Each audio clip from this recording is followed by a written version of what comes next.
everybody to Campaigns Concoctions, where we are a bunch of dreamy dudes who like to drink and play TTRPGs.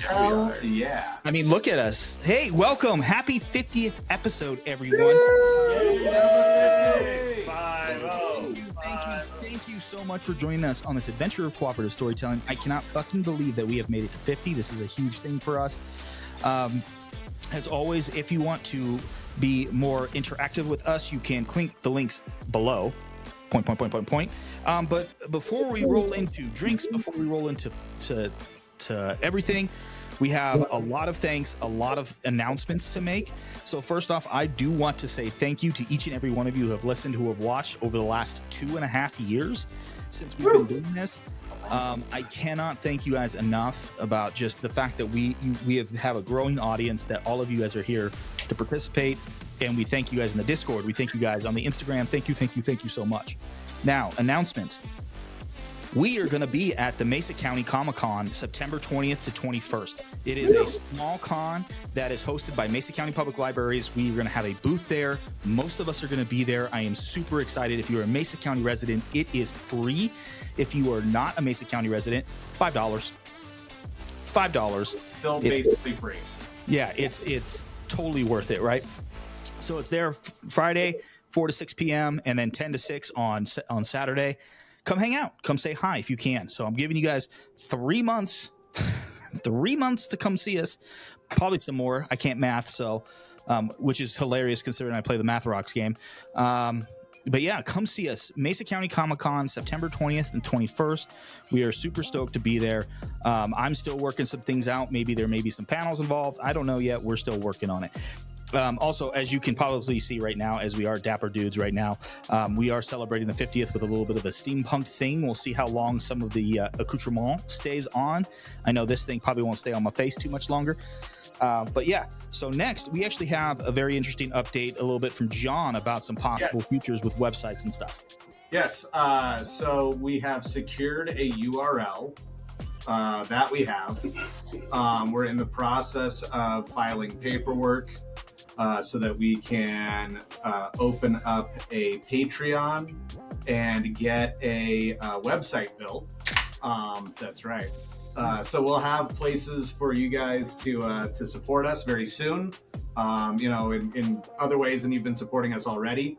And also we're going to maybe have some special unlockable things down the road here for those who want to back us and help us make this podcast even more awesome. So a lot of stuff on the horizon. Not a whole lot of details right now, but know that there will be a website very soon. There will be a Patreon very soon. There will be some super cool shit coming your way.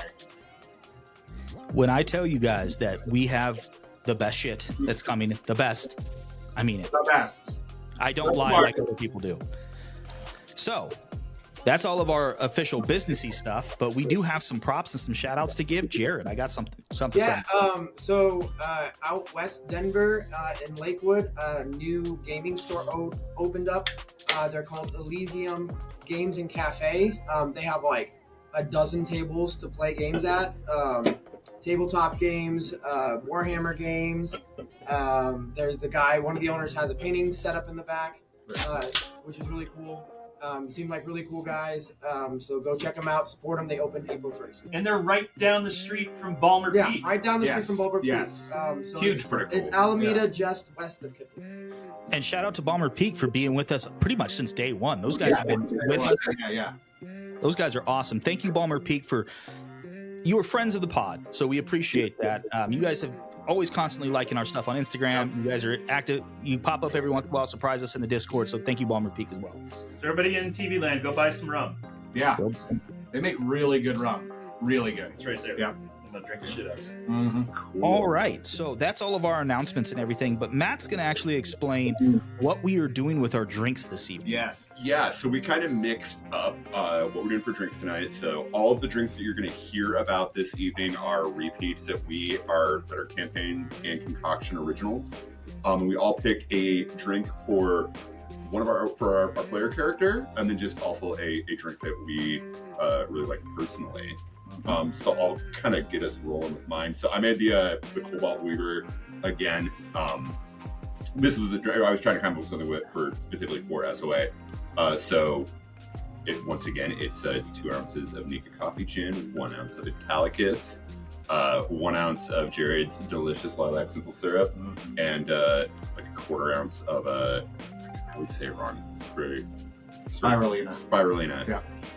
For color, the lilac syrup changes a little bit, so color's a little bit different than it was. I think it's 2 weeks prettier ago. this time. But I think It's it came out prettier. prettier this time. It and looks it's a little so more. I was trying to make a drink that was SOA skin color. I think we got there. So, Yeah. This Yeah. one feels a Fucking little great. bit more deeper ocean than Yeah. just on shoreline. Cool. Yeah. Yeah. It's very cool. Cool. So that's SOA's drink. I made a beverage for myself. It's called Take Your Punishment. My sister named it because it's got all my favorite things in it. Love that.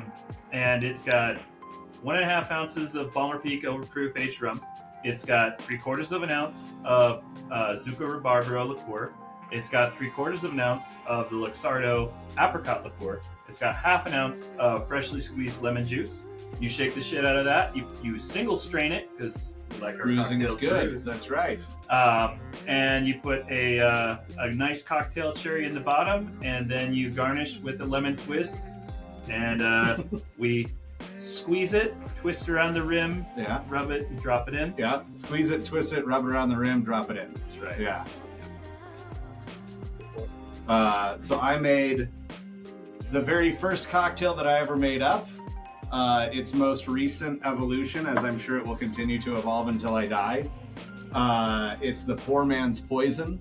So it's equal parts drink. It's somewhere between a Sazerac, a Boulevardier, and I don't know, like a penicillin or a rusty nail. Probably more like a rusty nail.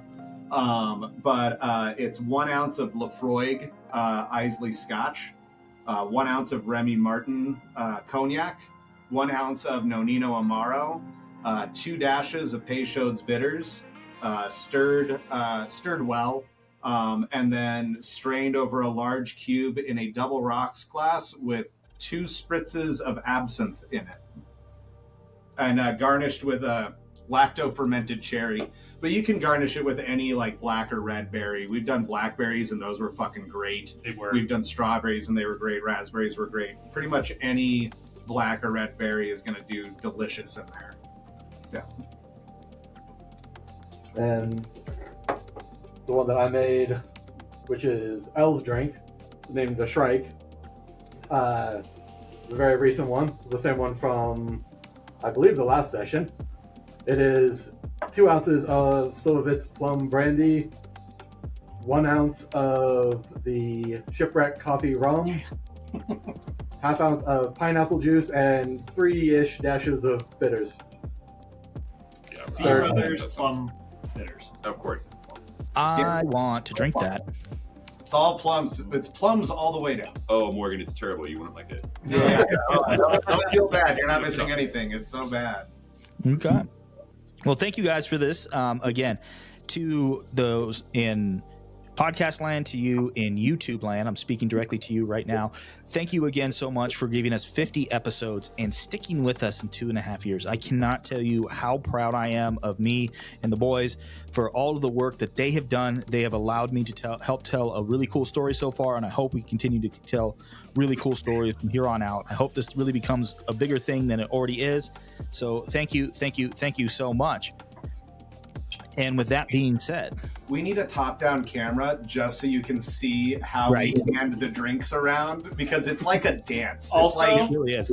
That might be a new tradition. yeah, I think To it be is. like, all right, guys, wait until we get all on All camera on and we camera. said all the Yes, drinks. and then we And then pass, we pass them all them around, around. like- Did you notice how quiet we were while Morgan finished the announcements? It was This so is good. Genius. I think we're onto something. It only took Not- 50 episodes. Yeah. I think we figured it not out not by a now. single one of us interrupted his remainder of announcements Until now. until now. Well, Until think about it. Think about Yeah. it. If you go back and listen to our first, because I know Curtis has been doing it because he's been doing a great job of Yeah, writing down every cocktail that we have ever created. We don't sound as good. We don't sound as professional. I mean, sometimes it doesn't matter what we do. We never sound professional. Yeah, we're not.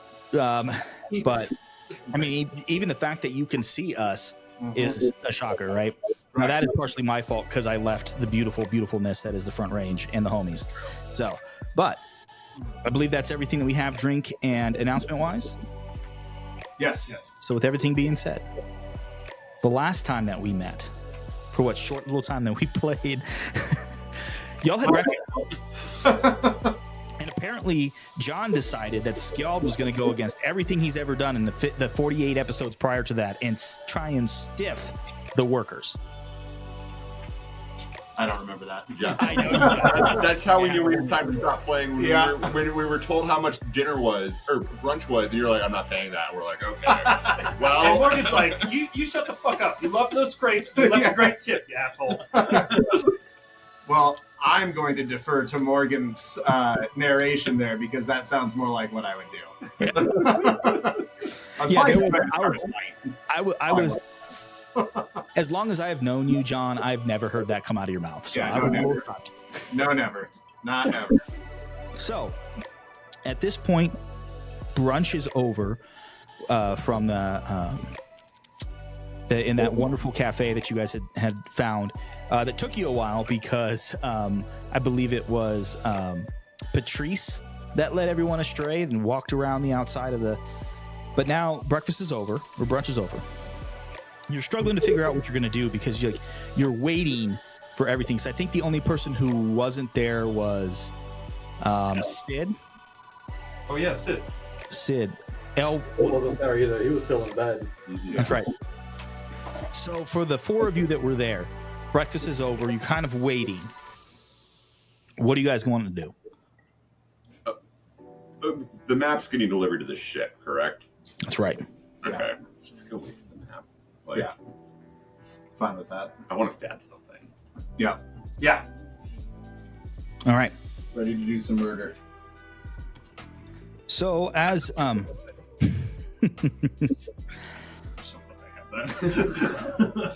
the four of you slowly wind your way back towards the ship, and as you get to the ship, you notice that there's a bit of a commotion, and then at the gangway to get on the ship, there are two very deep red male tieflings who you don't know. They're not part of the crew, and they're standing there. They don't attempt to stop you from getting on the ship, but they are definitely giving you the stink eye.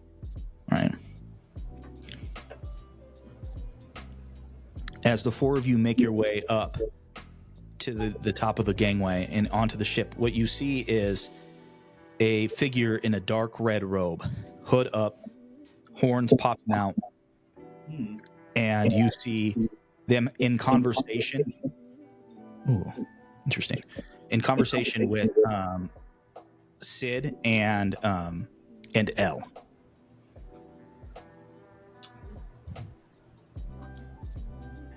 As the four of you walk up, it was a very pleasant conversation, but at the same time, there's still that air of menace as you walk around and you notice that they are talking to Tamir Al-Kanan. And as he's standing there, he is holding within his hands a wood tube, very decorative on the ends, scarved. If it wasn't for the fact that it's made of wood, you would think it was scrimshaw by the way that it is carved. And he notices everybody, and he kind of takes a step back. But can I get everyone to make a perception check for me, please? Are passives valid currently? No, this one I need an active one. Drink, motherfucker, drink, motherfucker, drink. Drink, motherfuckers. Yes. Drink, motherfuckers. Double ones, guys. God. Actually, give me I'm that out early. Yeah, take that. Yeah. This is why I'm taking a sick day tomorrow. Yeah. I knew.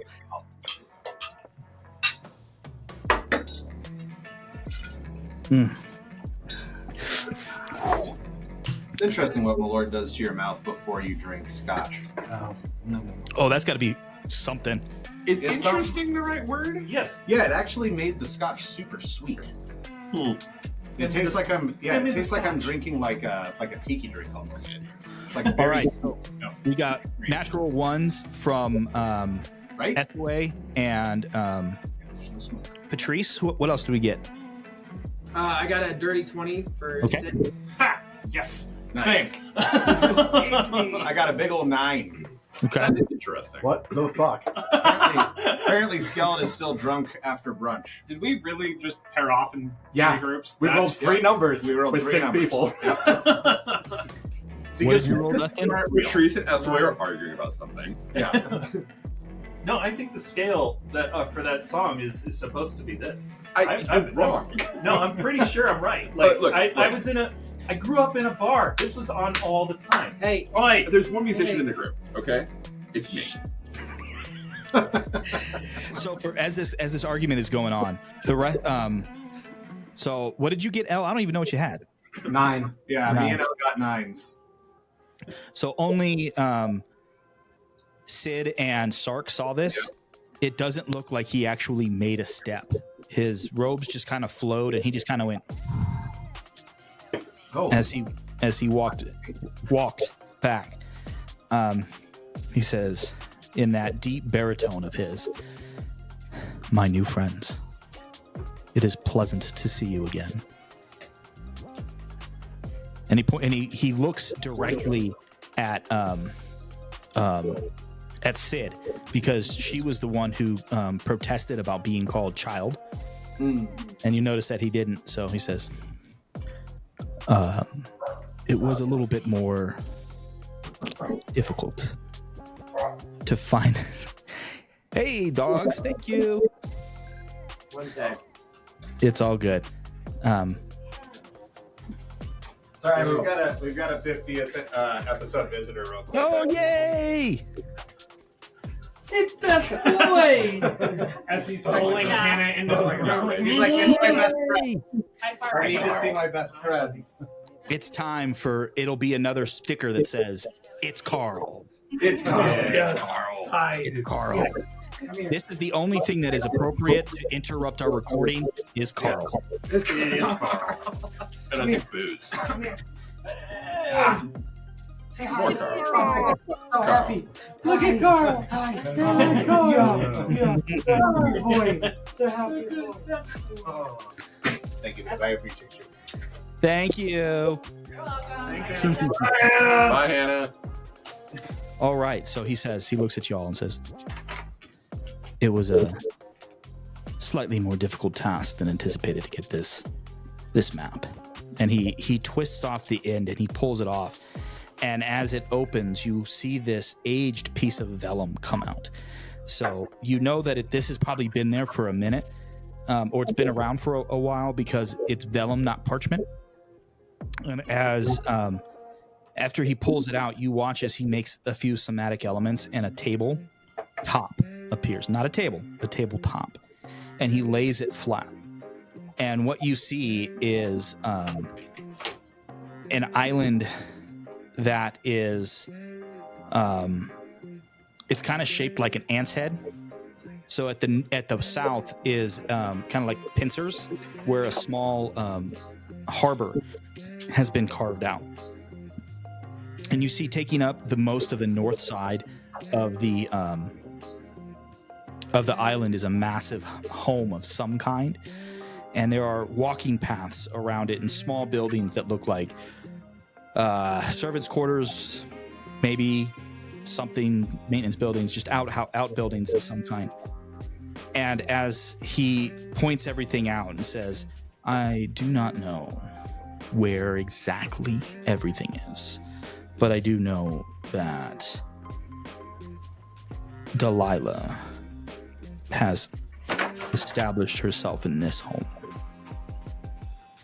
Now," and he points kind of over and he says, "Sir," as he looks to Captain McKinsey, and he kind of crooks his finger.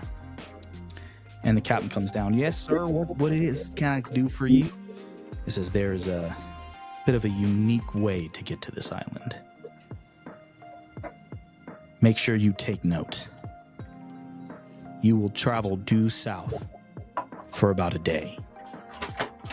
You will find a rock formation that seems too geometrically perfect to have been carved by nature. Fly up to a height where coming down without power seems dangerous. Furl your sails and dive at the island. Faith is rewarded. And with that, he leaves the he picks up the map and the case and he hands it to there's D6. Who's the furthest around? So we got Matt to your left. And, we got L on one side and Patrice on the other. Okay, so he hands it to Patrice. Oh, thank you very much. This is what we will make. Don't drop it. I wasn't planning to drop it. Why would you say that? Okay, just don't though. I know we were just bickering. We don't have to keep bickering. We could stop. We can choose that right I feel now. like- You and I have to do it together, though. I feel like you guys arguing is going to cause him to drop it. So don't drop it. This is gonna go for a while. It's probably best if you leave now. Do you have anything else that anyone here should know regarding this? I do not. This was in a place that required some unique steps. And he actually looks down towards his feet when he says that. And unfortunately, it took more of my time than I anticipated. And a lot more of my power. But I shall bid you adieu. And he turns and floats down the gangway. And then the two male tieflings who were standing there step in unison with him. That you just float? I don't know how he did that, but we got to figure it out. That was cool as fuck. I want to float. I want to float. Do you know how to float, Scout? Scout doesn't do magic. I don't know. Well, I know, but do you know how to float? I have never tried to float. So you're saying all you got to do is just fall and miss the ground? I think that's flying. I think that's technically Oh, flying. okay. Floating is different than I flying. think We've floating, established- yeah. He might be a lot older and more powerful than we ever thought. He did call you child. He did call me child. Maybe that was for a reason. He's got really good skin. Yeah. Right? Like, really good Really skin. nice. Tieflings. I mean, look, what color was he again? Red? Red don't crack. You knew that's where I was going. I You knew was, that I was where it trying to going. figure out how to work it in there. You knew that's where it was going. Oh, Lord. I just want to be correct about the color that he was, okay? I'm sorry. Well, and as I have more colors of I am tiefling. like stone sober this time. I apologize. Yes, so the dangerous Yeah. audience, our loving audience members, the dangerous places to be is sober John and drunk John. Yeah. Everything in between is great. we're trying to get to in between. Yes. Yeah. The Not in-between- in the game, though, because that's No. bad. Not in game. No, I mean, I don't want to get stepped on by a house again. No. That place was terrible. I got a new ability by going there. You know, it's funny, though. You guys haven't seen anywhere near the worst of the in-between. Neither has Matt, actually. He's seen some pretty bad things, though. I've seen some terrible shit in the in between. I mean, Sark, I'm planning on going back to the in-between at some point. That's where the gods are that you can punch. Sark, Yeah, that place is I'm fucking gonna- gnarly. I think Matt this talking. belongs with you. Would you hold on to this for us? Sark will take it. I don't have a tube. Al! No, it comes with a tube. Oh, it comes with the tube? It's a wooden Yeah. tube. Okay, then he will roll it up in the tube and stick it in his pocket in the back. And then look at Captain McKenzie and go, oh wait, do you need that? As you actually, as the six of you had looked at the map, it is more of a map of the island than it is of getting there. Okay. That, which is why Tamir needed to give directions to Captain McKenzie about how to get it. Yeah. Cool. Well, should we get underway? Gangway. Scald, are you Is ready that not for what you this? say? I'm ready. Yeah. I've been Are you ready to for play? the better part of 8 years. I don't want to stay. Oh god, I get to curse seriously right now. I'm sorry. I think we're on our way then. Let's go. Make it so, Mackenzie. Captain Mackenzie. Damn it. He does. I'm not going to throw you in the water to see if you float. Then I have to go fish him out. I resisted the first part, and then he makes that statement. I'm not a great swimmer. It's true. You grew up on an island. What's your point? You're still better than me, I bet. That's true. Like, I've got a chance. Yeah, well, you're Yeah, you're a little different. You're thick Yeah, with 3 C's. it's the right amount of what that C's. It is. no K. 3. Anything after 1C is good. Yeah. Yeah. So, as Patrice makes that little slip up, as Mackenzie has begun walking away, and he says it, and he stops, and it's kind of the first time you've seen anything sinister in his eyes, you know, because it's mostly just because of the fact that like he does feel that he has earned his position as captain of the Shirlene. Like he understands that he is not the boss, but he does feel that he has earned that title. Circle The- not so subtly just slides slightly away from Patrice as soon as he sees it. He's like, nope.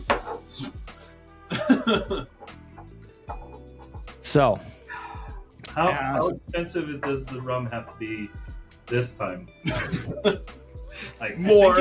I think More if you just expensive, right? scrub More, the decks, yeah. you might get. I don't think that's gonna do it. No. You should lock your door tonight. I hurt his feelings. Yeah. Like, and he's Yeah, you did. he's an adult man, tiefling guy, and like By scrub the decks, I mean not just today. I mean for the For a rest of while, the time we're yeah. on the boat. For a while now. Yeah. It's our boat. That could be forever. Yeah, exactly. And Yeah. I'm just stating the obvious. you guys don't need Sorry. to pile You should- on. I already you should- feel bad. You should try okay? cooking them breakfast or something. No, I don't think that's a good idea. No? Cookie's so much better at that. I mean, that's true, but it's the thought that counts sometimes. It's not though. It's not if your breakfast for is now breakfast, worse. Well, that's fair. Yeah, I agree. Make him a sandwich for lunch. I mean, maybe Skeld's onto something, right? Like if Patrice accidentally poisons the captain, then that solves Patrice's Oof. issue. Yeah, that's also a good point. Yeah. Not You what got- I was going for, but a good point. Yeah. You know, you guys are literally my best friends. Yes. Um, Yes, we are. And you're so little help. Why is that? That's what best friends are for. Yeah. I mean, we could put you on a rope and you could let them throw you overboard so you can clean the side. Yeah, That'd make you me feel could, better if somebody you could, insulted me. you could scrape the hole. It's got to Let be me covered throw in them off a barnacles ship while by we're now. flying. Yeah.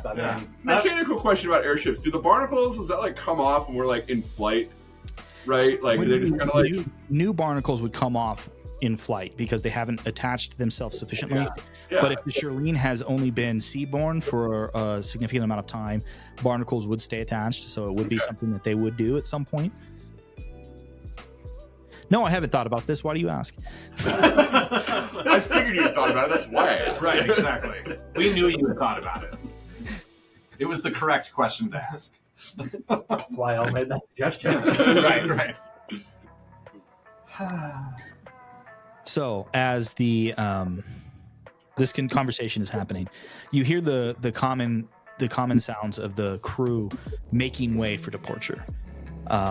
It doesn't take long for the ship to begin heading due south, and in this particular case, so this close to the equator, there's not really a ton of doldrums or anything like that, but there are weird cyclical wind cycles that kind of hit at the equator. You happen to catch one of the winds that are blowing south. So the anticipation is that it won't take a full day for y'all to get there, but it will take a little bit to try and find this island that looks like it's geometrically too perfect. So for the next 12 hours or so, 10 hours really, actually it's probably gonna be less than that because it's almost midday, so probably for about the last 8 hours before the day comes about, the next day comes about, or you guys go down, is there anything that the 6 of you would like to do? I think we need to take bets on which one of these dice the island is going to look like. Described it as an ant head. Okay, well then that kind of helps people tick, doesn't it? Yeah, who's got what? I've got the D10. Winner gets a shot of Balmer Peak. Oh, D10. It's a shot. I'm gonna say it's a D100. A D100. All right, that's not a die. So good. I have no idea what you guys are doing at this point. Replacing Pick a bets. die. Yeah, I get the bets, but I'm not sure exactly what on what. D5. Jared picks a D5. Jared picks a D5. Yeah, I'll take the 12. To take the Yeah, 12. the The 12 is dodecahedron. underutilized and underappreciated. Nate? it is. It really is. I'm not a part of this because I'm not doing a shot. Dustin. You don't have to do a shot. No, you don't. Yeah, I'll take the Caltrop 4. All right. Ooh, yeah. All right. Four. So I'm giving you one. All right, we're good. Yep, ready to go. Wait, Okay. So at this point, the ship is heading south. The day is fairly uneventful. There is that sound of the wind flapping against in the sails, and it's pretty brisk as the water's going. You guys are probably moving about 18 knots or so. So for an Age of Sail ship, that is pretty moving. And right there, what we're going to do is we're going to take our first break. We're going to shorten our segments a little bit, fam, because what we're going to do is we're making more drinks, and we're going to have we're going to have an extra break too. So just go ahead and stick with us. We'll be right back with drinks and finding the island in just a few. Drinks.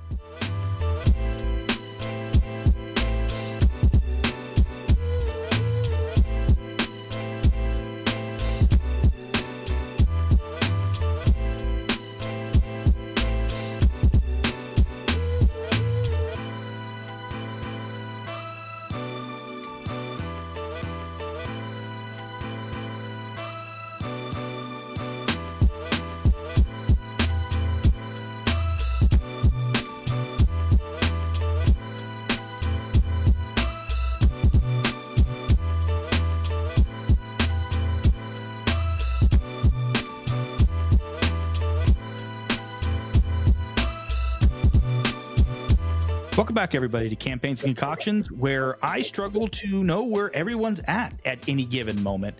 Not because of anything other than I just can't see more than or Jared and Matt. So welcome back, everybody. Are we doing those things that you brought, or is that later? We'll do that later. We'll do that Okay, later. cool. Yeah. I want to show off the hot grog first, just so you know, because it's so frosty. Yeah. All right. So what are we drinking this time? All right, so this drink is for Skjald. It's very in his nature. It's called the Hot Grog. I made it a couple weeks ago for the first time. I think I made it last week, or a couple sessions ago for the first time, and I think I made it last session as well, though my memory of that is spotty. But I just thought this looked so nice right now. So it is... feel free to get creative when you're making this drink with what rums you're using. Because what one rum can't do, 3 rums can. And it kind of doesn't really fucking matter which 3 rums you pick. They're gonna be delightful, just pick 3 different kinds. So this one in particular is going to be a ½ ounce of Plantation OFTD, 3/4 of an ounce of Batavia Iraq, and 3/4 of an ounce of Balmer Peak Overproof rum.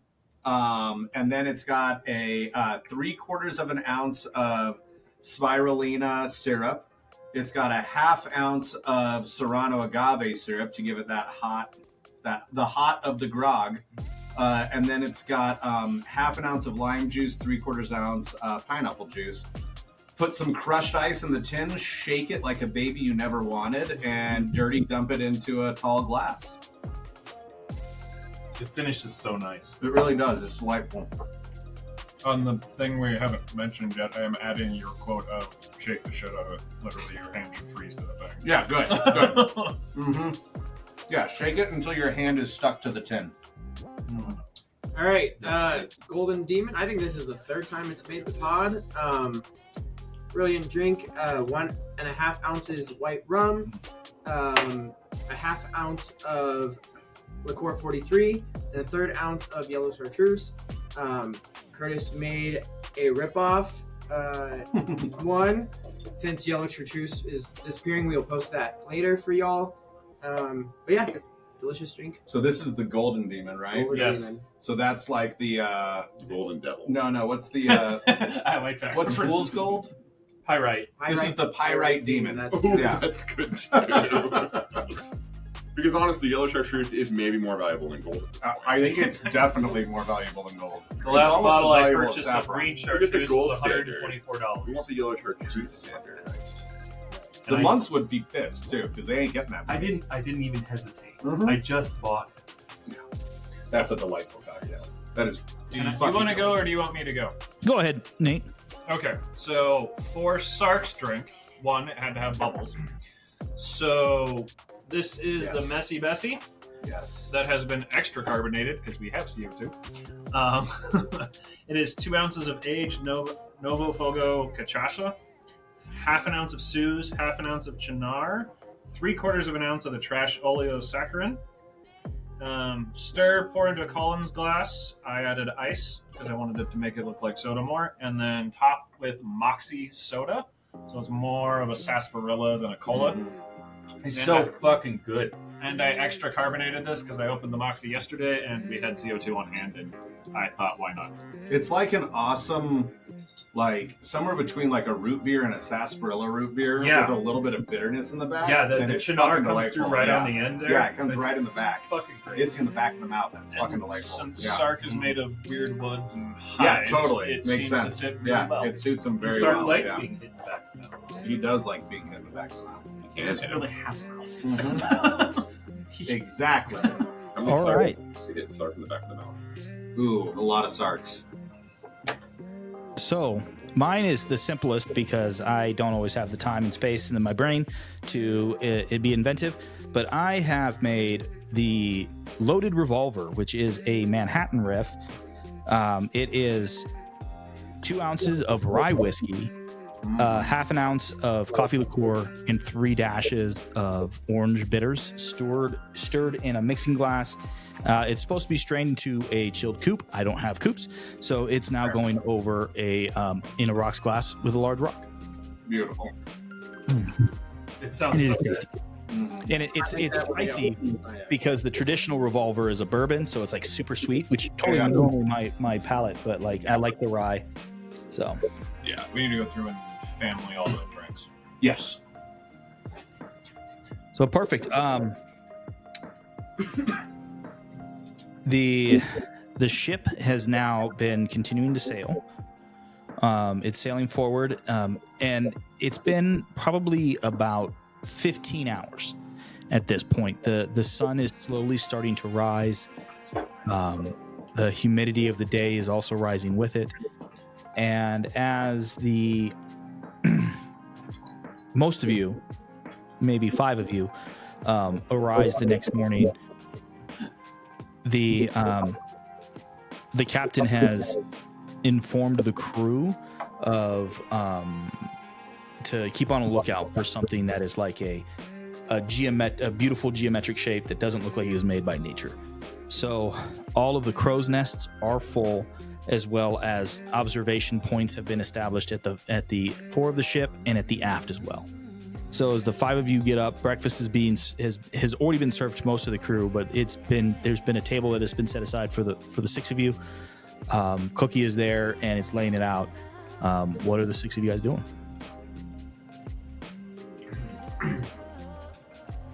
Okay, are we gonna try to do it? Or are we just gonna jump out of the freaking ship into this compound? I got you.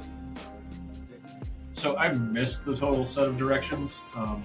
Are we starting at this island, stopping at this island? I know there was diving of some sort of the ship possibly happening to get to where we need to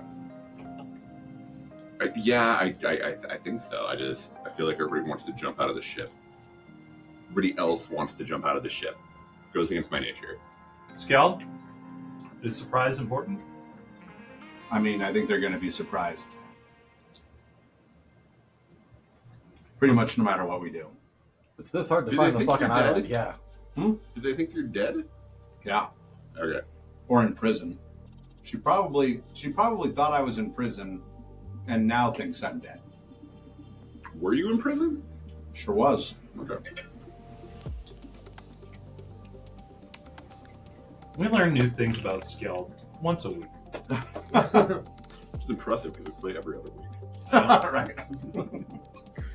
Hey, you guys don't ask a lot of personal questions, and I'm fine with that. I feel like you appreciate that. I really do. Yeah, it means a lot to me. So tell us your whole life story. Oh, jeez. No. Get out your loot.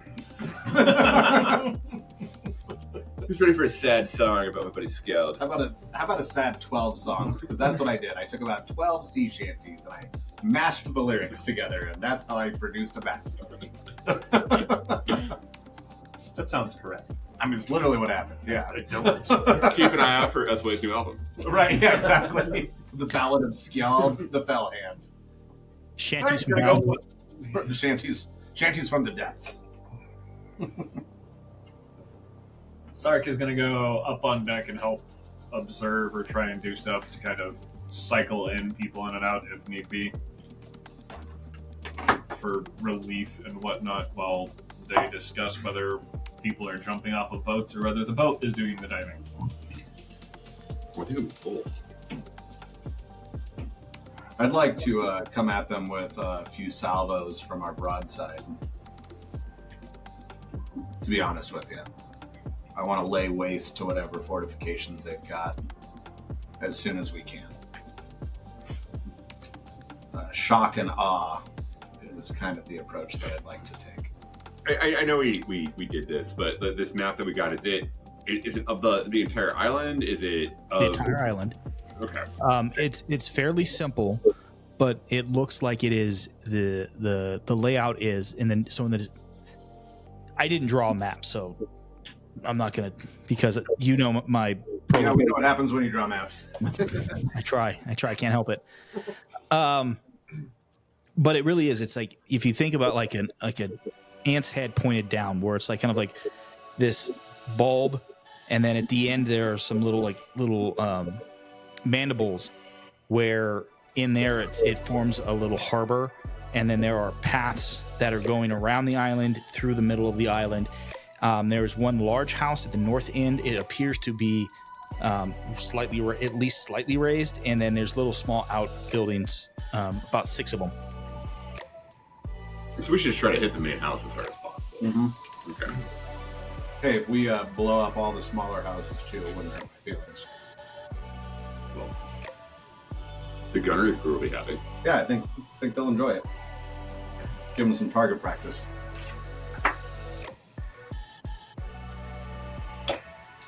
Yeah, it looks a little bit like a. I'm struggling to see it. I'll probably see it better once I edit everything. It's a little grainy right now, so I'm probably sure. It does. Just a little bit. Yeah, it needs to be. Yeah, yep. That's an ant's head. There you go. Yeah, perfect. Ideal. Look, it's not my fault that Moving on. Morgan's description also ended up looking a little bit like something in particular. And I've got a few things to test to see if I'll blow something up. So tactically, we're gonna give this a salvo, Mhm. and then I mean, I think we should start shooting as soon as we're in range. Honestly, within the longest of range. do you think Morgan? We should try to get a few salvos off before we even get there, if that's viable tactically. Not being an airship kind of person before meeting all of you, right? Like, do we have an element of surprise coming from above? Do you want to get in close? People I feel don't like- look up very often. Yeah, I feel like even with the They advent really of don't. That's why airships, rooftops are great. Yeah. Weird. Are we on the water currently, or are we in the air? You're currently on the water. So the directions we got was travel due south for a day, rock formation, geometrically perfect, fly as high as we can, and then we'll find the island. Faith is Rewarded. rewarded. There's a dive to the faith being rewarded. Hmm. I think. I was distracted by bickering on either side of it. That checks out. I mean, the other question is, if the Australian is I didn't realize you were diving, which is basically falling, how Yeah. fast could it stop falling? Because that's going to tell us a lot about what we can do if we want to leave. there. Good question for Morgan. the good captain. Oh my god. Captain McKenzie. For Captain Morgan.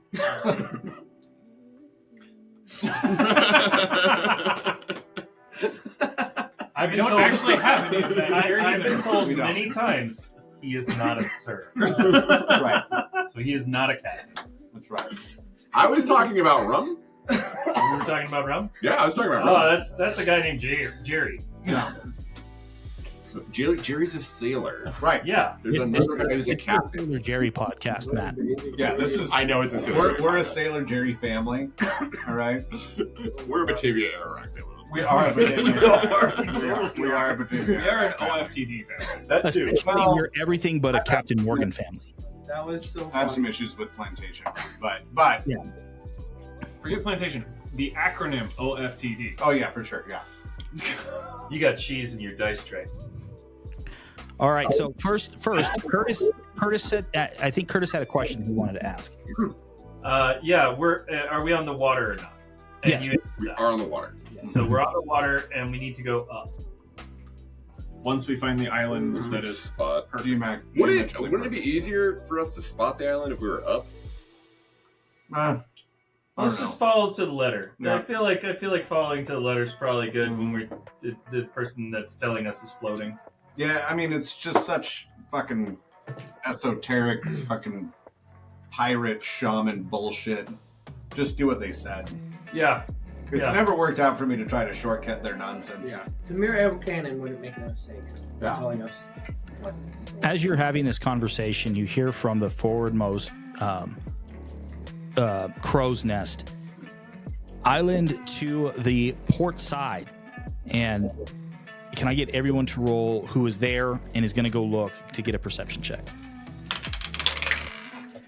I think everyone's there because I think I even heard L's voice. Yeah, L chimed in. Jesus. I rolled a 5. I didn't roll a 1. I'm using lucky. This dice is mad at me for living in the bag for 2 weeks now. It's a 19. Okay. This dice is like, I'm a box. I got a 10. Dice. Okay. 20. It's 27 total. Natural 19. Okay. Tree's got a 16.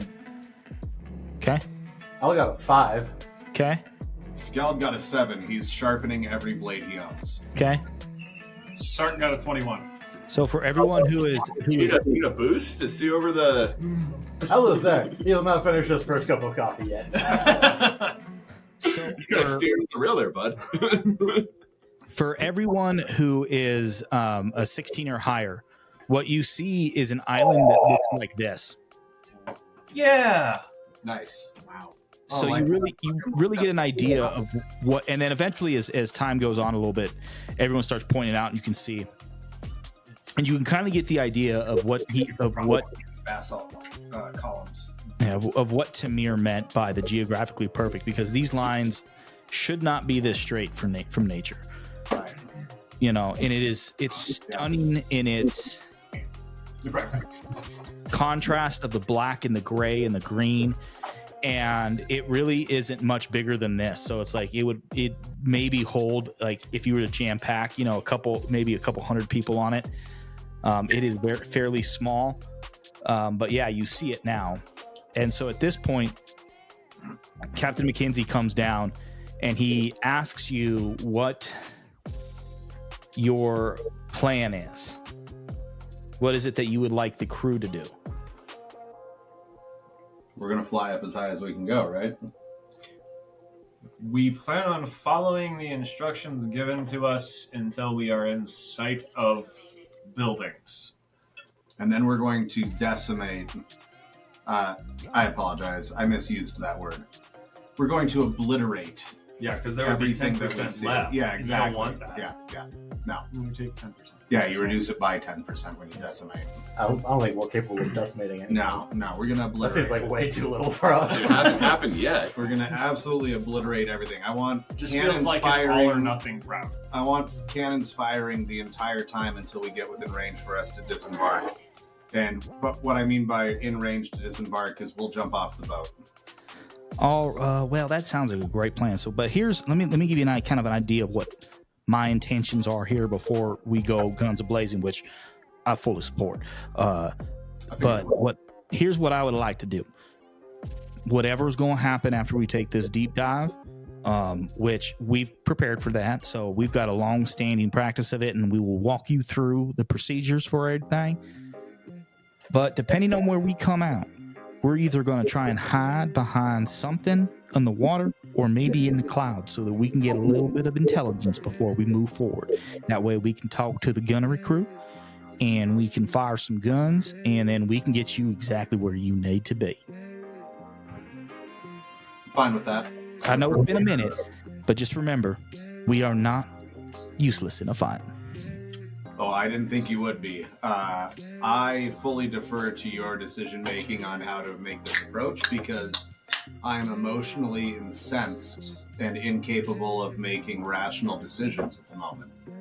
So Well, I would say not all rational decisions, because that right there, my friend, is a rational decision. That is just an unprecedented level of self-awareness for me. Well, that's all right. I know you got a boner for some destruction, so...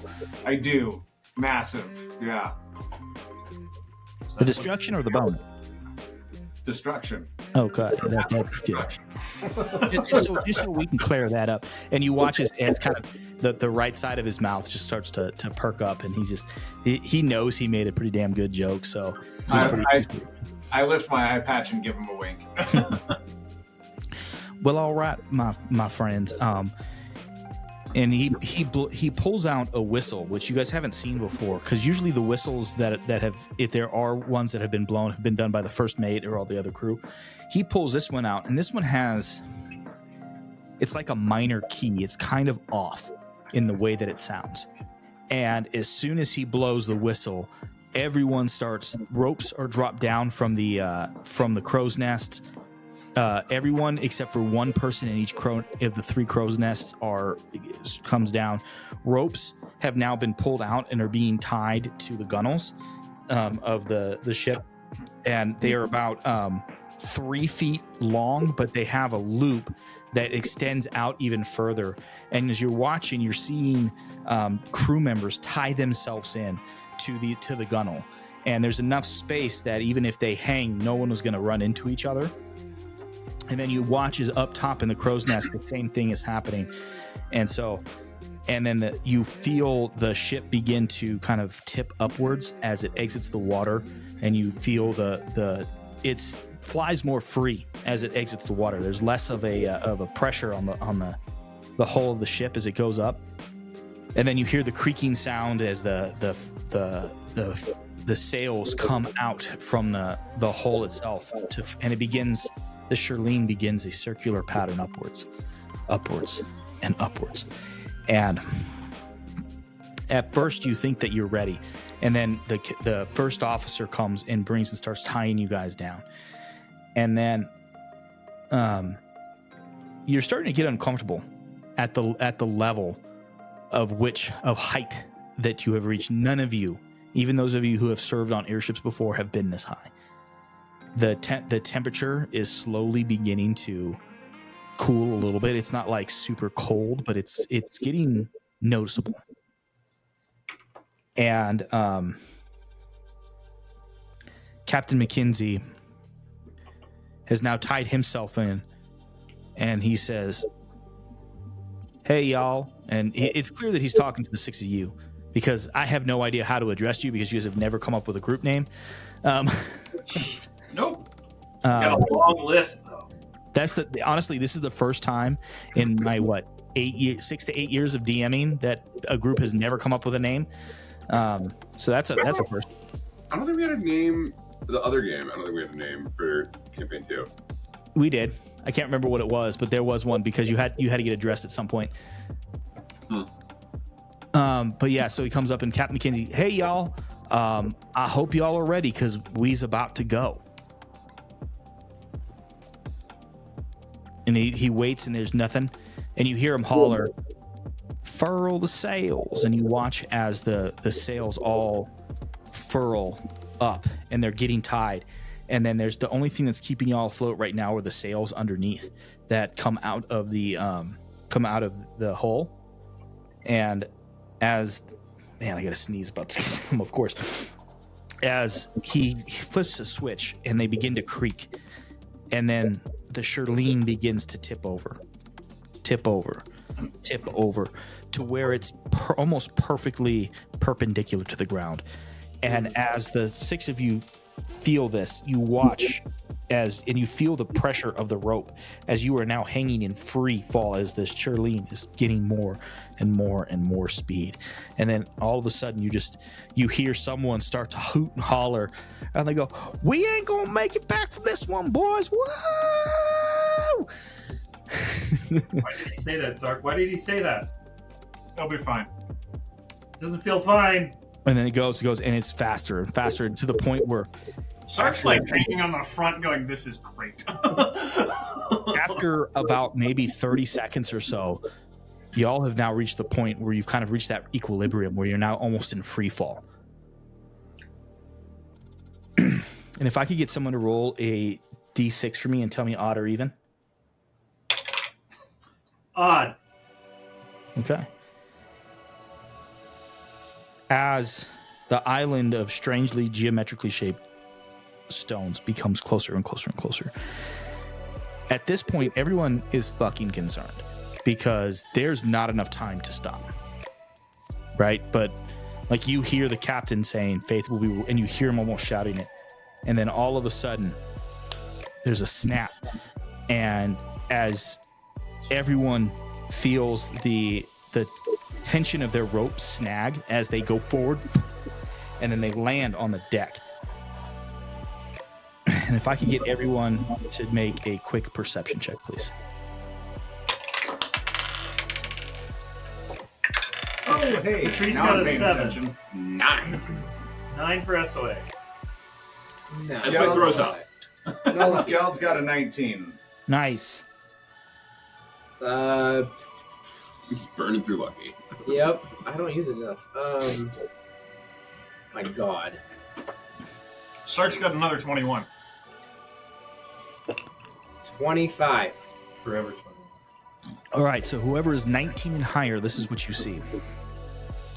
You have come out midair. You are now parallel to the ground. What you see is a almost comically blue sky. It is not natural at all.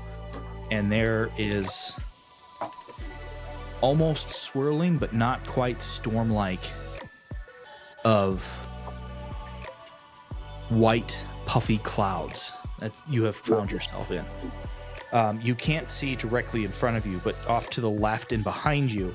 So behind you, you see what appears to be a spinning vortex of pinks and blues.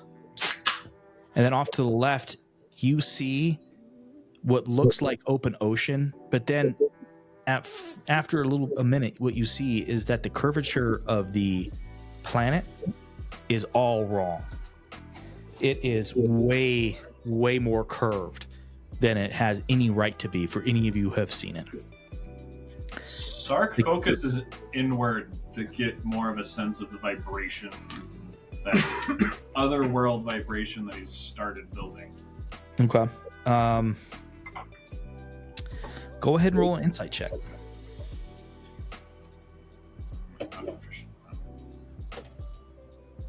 11. You got nothing, man. Actually, I'll rephrase that. It's not that you don't have anything. It's that it is that you don't have anything, but that is what's odd. You just can't feel any kind of like otherworldly vibrations that you have had previously.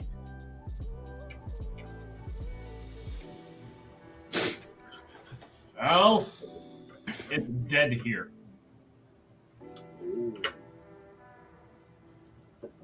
I mean, that is some stupid, powerful magic to stop that much force. The fuck do you mean by dead? Everywhere else has a weird vibration. This place doesn't. Are we? This isn't the in-between. Are So we we're in in a created another space. plane? Is it another plane? It is not where we were. Planes are not, well, at least from what I've read, most planes are natural-ish. I think we're in a created place. Like, Bergheim? More like a bag of holding. Patrice shoots a firebolt directly up into the sky. Okay. Oh fuck. Is everything working as per usual? Yeah, everything works. Okay. And then you look around and every single person on the deck is going, whoa. So Sid will stand on. Patrice, Firebolt, Prestidigitation not is for. fireball. I said Patrice, bolt. please refrain from shooting flares into the sky when we're trying to sneak up on it. I thought we were going to explode them.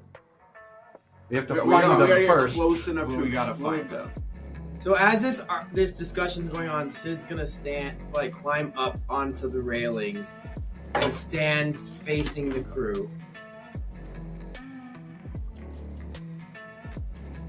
Ladies and gentlemen, Ladies and gentlemen. this is going to possibly be the fight of your life. Gird up. Take courage and strength. Rely on each other. Don't back down. This is going to be one hell of a ride. Roll a persuasion check for me, please, with advantage. Remember, you have sorcery points. And lucky. So what happens if you reroll at advantage? Reroll high, or reroll the lowest. You get to reroll one of them. Oh fuck. Wow. Well, It that's went up by one. You said a persuasion. Mm-hmm. Oh, that's +9. That's not bad. That's a 17. Okay. That's actually my Not highest. bad, yeah. God, that's my highest. 17. All right. So we're going to get something that I don't think I've ever given out as a DM.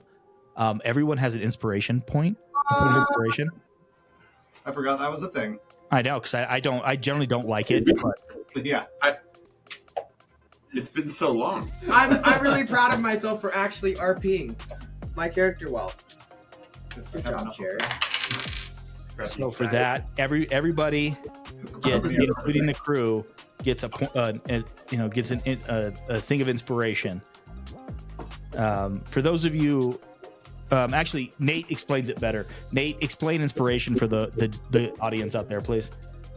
Okay, so DM's inspiration does not work like Bardic inspiration. DM's inspiration is you can submit it before you know whether you succeed or fail on a D20 roll to re-roll your D20, and then you have to use the new result. Yeah.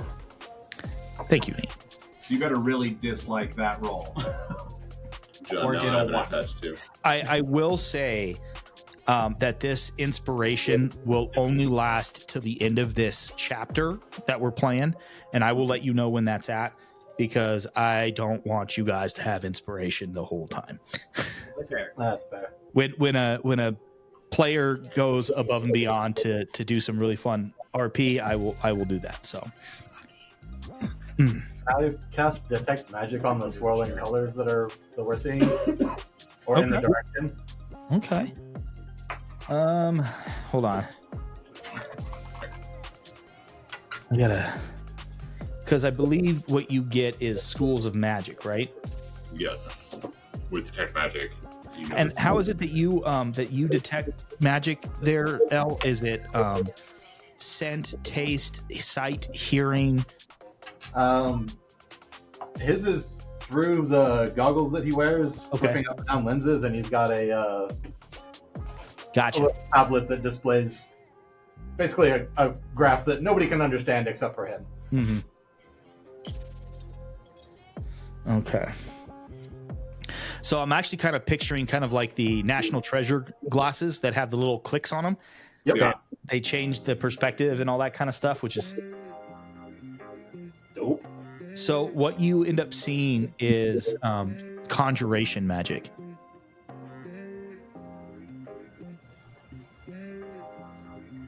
Just all around. Well, if you're just looking at the swirl of pink and blue, that's what you're seeing. And if I look away from that towards something else, do I get any other? So as you kind of fuck with your goggles and everything, what you see is a kind of, it's the same undergirding colors of the universe, of that kind of interconnectedness of the weave, so like, and then you also see the kind of the twist of the lattice work of the natural, and like just the whole thing that creates the weave, the natural, the divine, and the arcane. And so you see those things kind of weaving in and out of, so it looks normal to you, like you have seen this before. But I will say that the weave here seems a little bit brighter.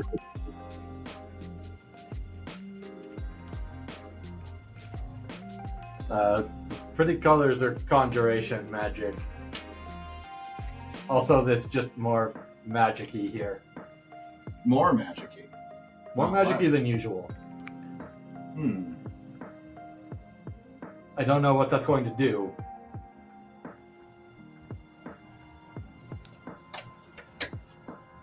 Well, It's gonna give us a disadvantage, is what it's gonna fucking do. You better be ready, Skull. I'm ready. This is gonna be one hell of a fight. We're going to commit mass murder. That's what we're going to do. As you guys are having this conversation, one of the sailors runs up and grabs Skald and starts to kind of drag him towards the front of the ship, and he stops you there right at the stern, and he points, and you see what you see is the clouds begin to open up, and you see this island, right? And can I get you, Skald, to roll a perception check, please? 10. Okay.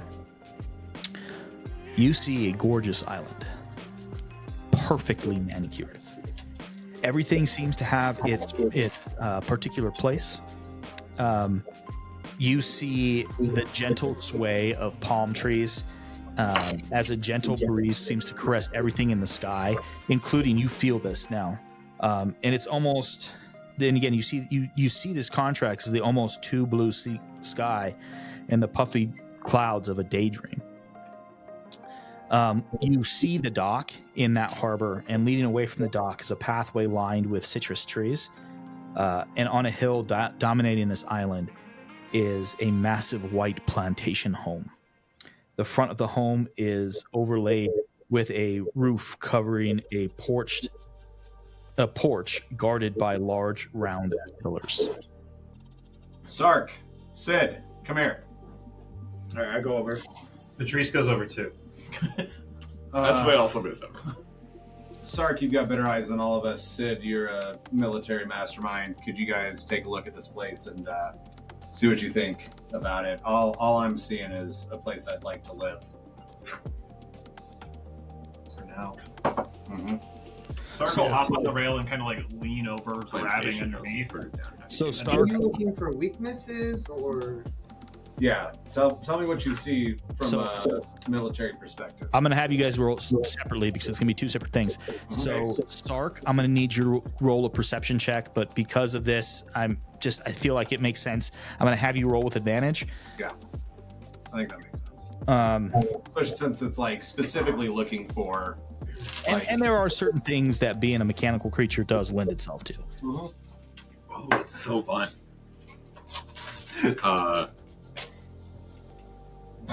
Nice. 25. So one of the things that stands out to you, Sark, is that you really don't see a lot of people walking around the island. You do see 3 people that you can see, because you're facing the front, so you're looking a little bit off of true north. But as you're looking, you see 3 people kind of walking in front of the house as they're patrolling, but you really don't see any people on the paths. It looks like the outbuildings are dilapidated and have fallen into disuse. There is a singular ship of some kind, much smaller than the Shirlene, that is docked in the harbor.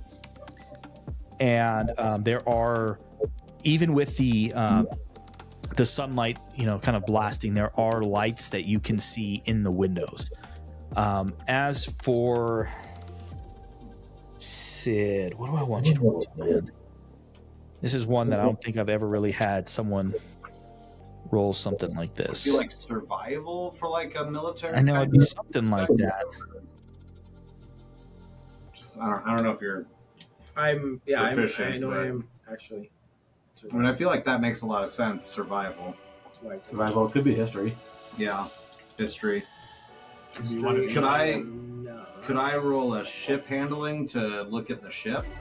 I'll get to that in a second. Yeah, no problem. John. Yeah. So I'm going to give you an option here, Sid. I want you to either roll survival or history, whichever one is highest, and I need you to roll with advantage. Okay. That's what it is! There we go. Motherfuckers, right? Yeah. Happy there we drink go. one too. Total is 24 for survival. Okay. Mm. Oh, that dice spoke to me. It's so good when it touches your lips. The alcohol. That's actually pretty good. Yeah. Not great, but it's not bad. Oh, I was nice. gonna say if that's what Rebel Yell turned into, yeah, it's not bad. That's Yeah. fine. I think I've had that before. I was gonna say because Rebel Yell I bought because it wasn't wild turkey, but was Right, the same cost as wild Right, turkey. right, And I'm there like, you go, sure, yeah. I'll try it. I'm Yeah, cooking why with not? it anyways. That was $20, Yeah, it's not bad at all. right? It's going to be for mixing. I wanted to give it a shot. So as you look around, what you see is you see kind of this wall of clouds that is surrounding this island.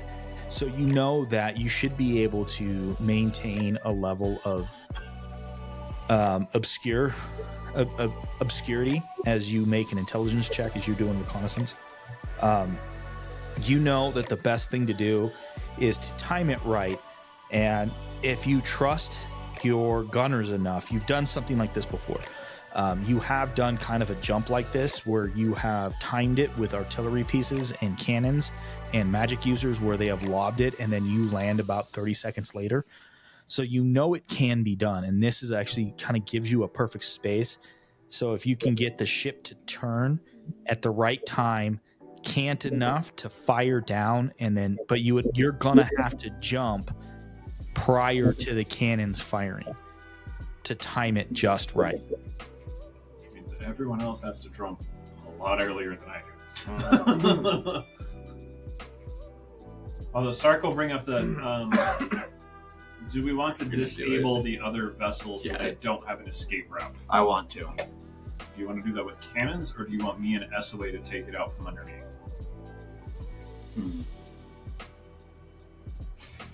That's an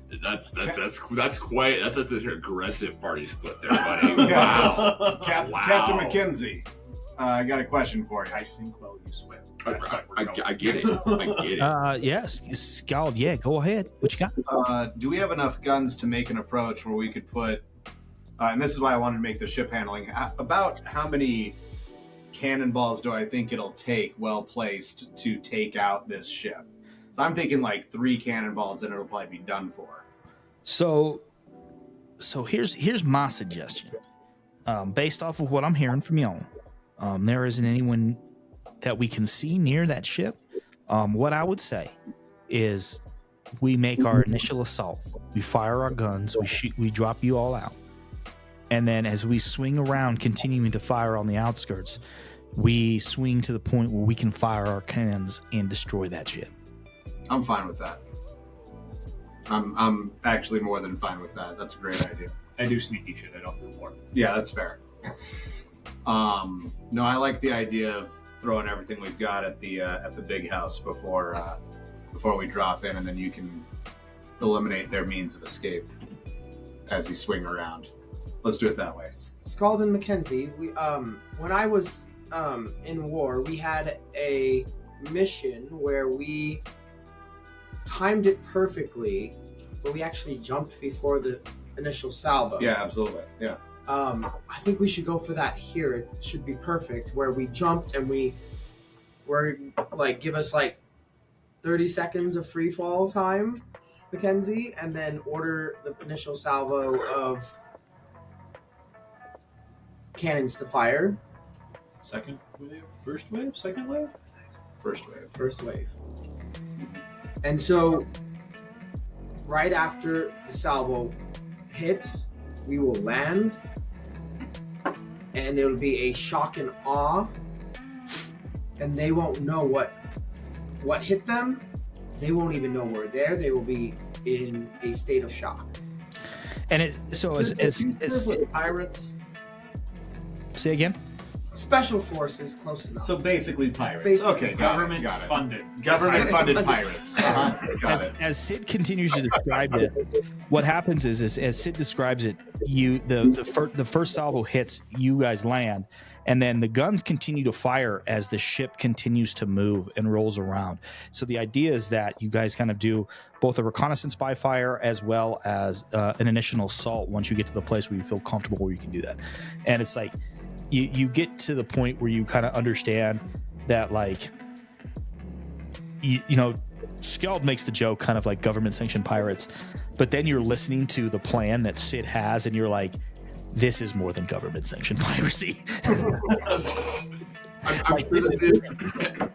I'm sure this is like a normal phrase for you to have used with special forces, but I love the term reconnaissance by fire. I never heard that before, and I'm like, that's fucking great. Like, we'll find out what's there by shooting. Yes. A reconnaissance by fire is you start shooting, and then they start shooting back, and then you. Right. Yeah. Hey, they're there. How do we know? They're shooting at us. Yeah. How do you know that? Well, because we shot first. Yeah. We shot exploratory shots, and then they started trying to shoot us. That's an act of war. It also very much sounds like a L suggestion. Oh, totally. Yeah, absolutely. What's over there? I don't know. Shoot it. We'll find out.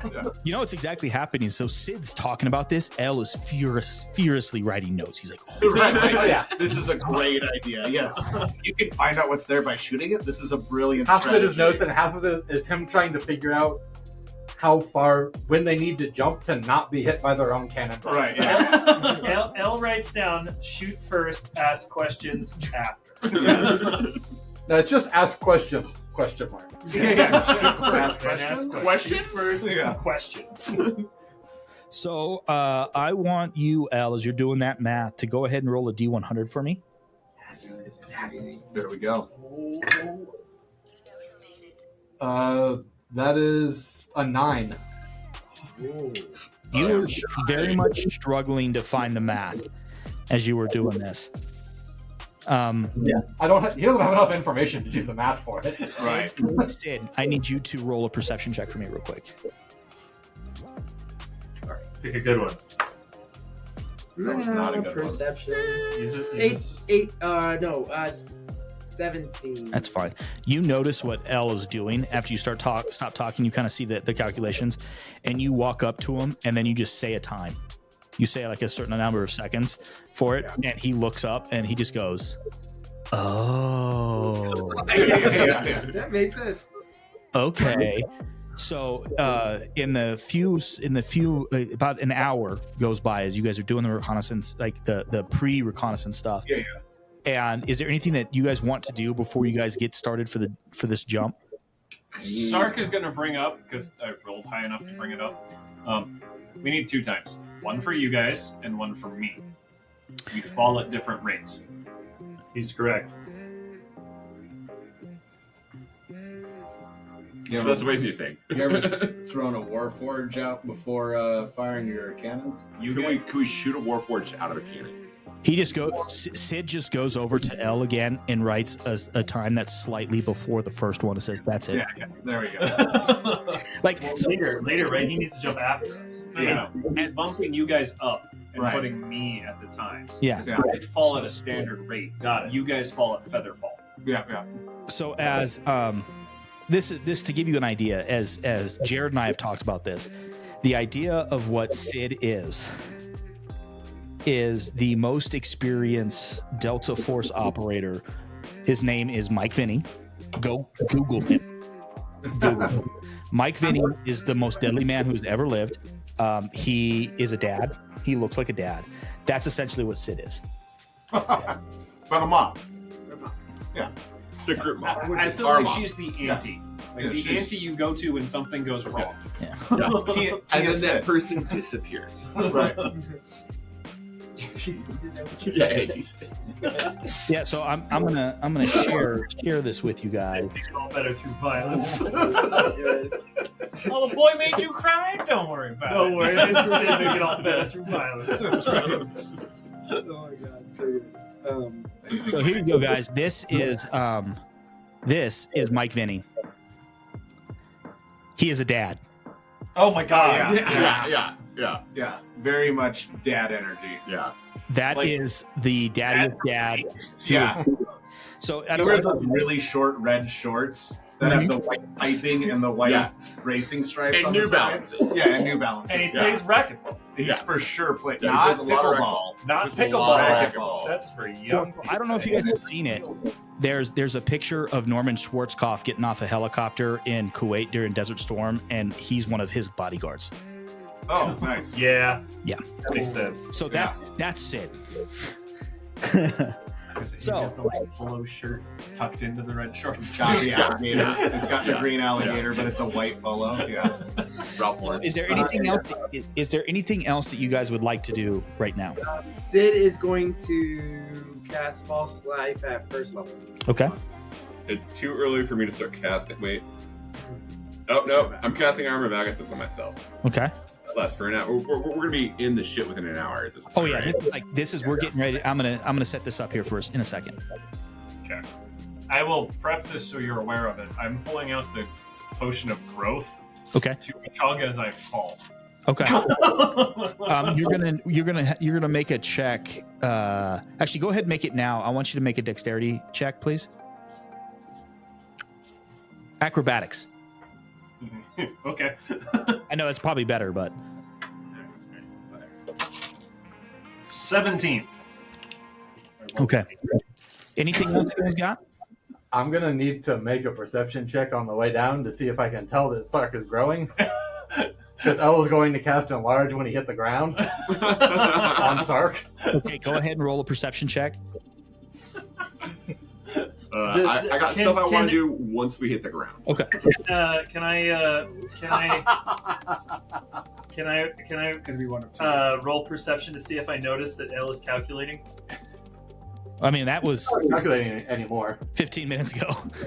Well, I mean for this current thing that he's looking at. Oh no, that's in the air. It's a future check. It's a future check to see if Sark is enlarging. I understand that. Guys- like, As you guys are falling, Yeah. can I roll it while we're falling to see if I notice he's doing a thing? I mean, he's looking. Yeah. That's all he's doing. I want to give you guidance. You should not. Okay. think It's that it's result worth it. I even don't better. think I was like, it's one of two. Skeld is going to. I'm still coming down. Yeah, Skeld is going to cast Call Lightning right before we would hear the bang of the cannons. Okay. He wants to cover the sound of the cannon fire with lightning. Okay, I like it. And then what was your perception check there, L? 3. Okay. Anything else you got? I got stuff when we. I think Once we land, this is so here's what happens. The 5 of you, not Sark, jump. And you guys have had a brief talk about how to maintain your delta, like all of these things. Like you're finding that Jumped out of an airship before too. Sid is in her element, right? Like she is like you have never seen her feel as comfortable in her space as she has until right now. And then everyone jumps, and then Sark jumps, and that's where we're going to pick up after the break. We'll be back in just a few moments with new drinks and some battle, maybe. So stick. Fuck yeah.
everybody? Welcome back to Campaigns and Concoctions. That threw me off for a fucking second there.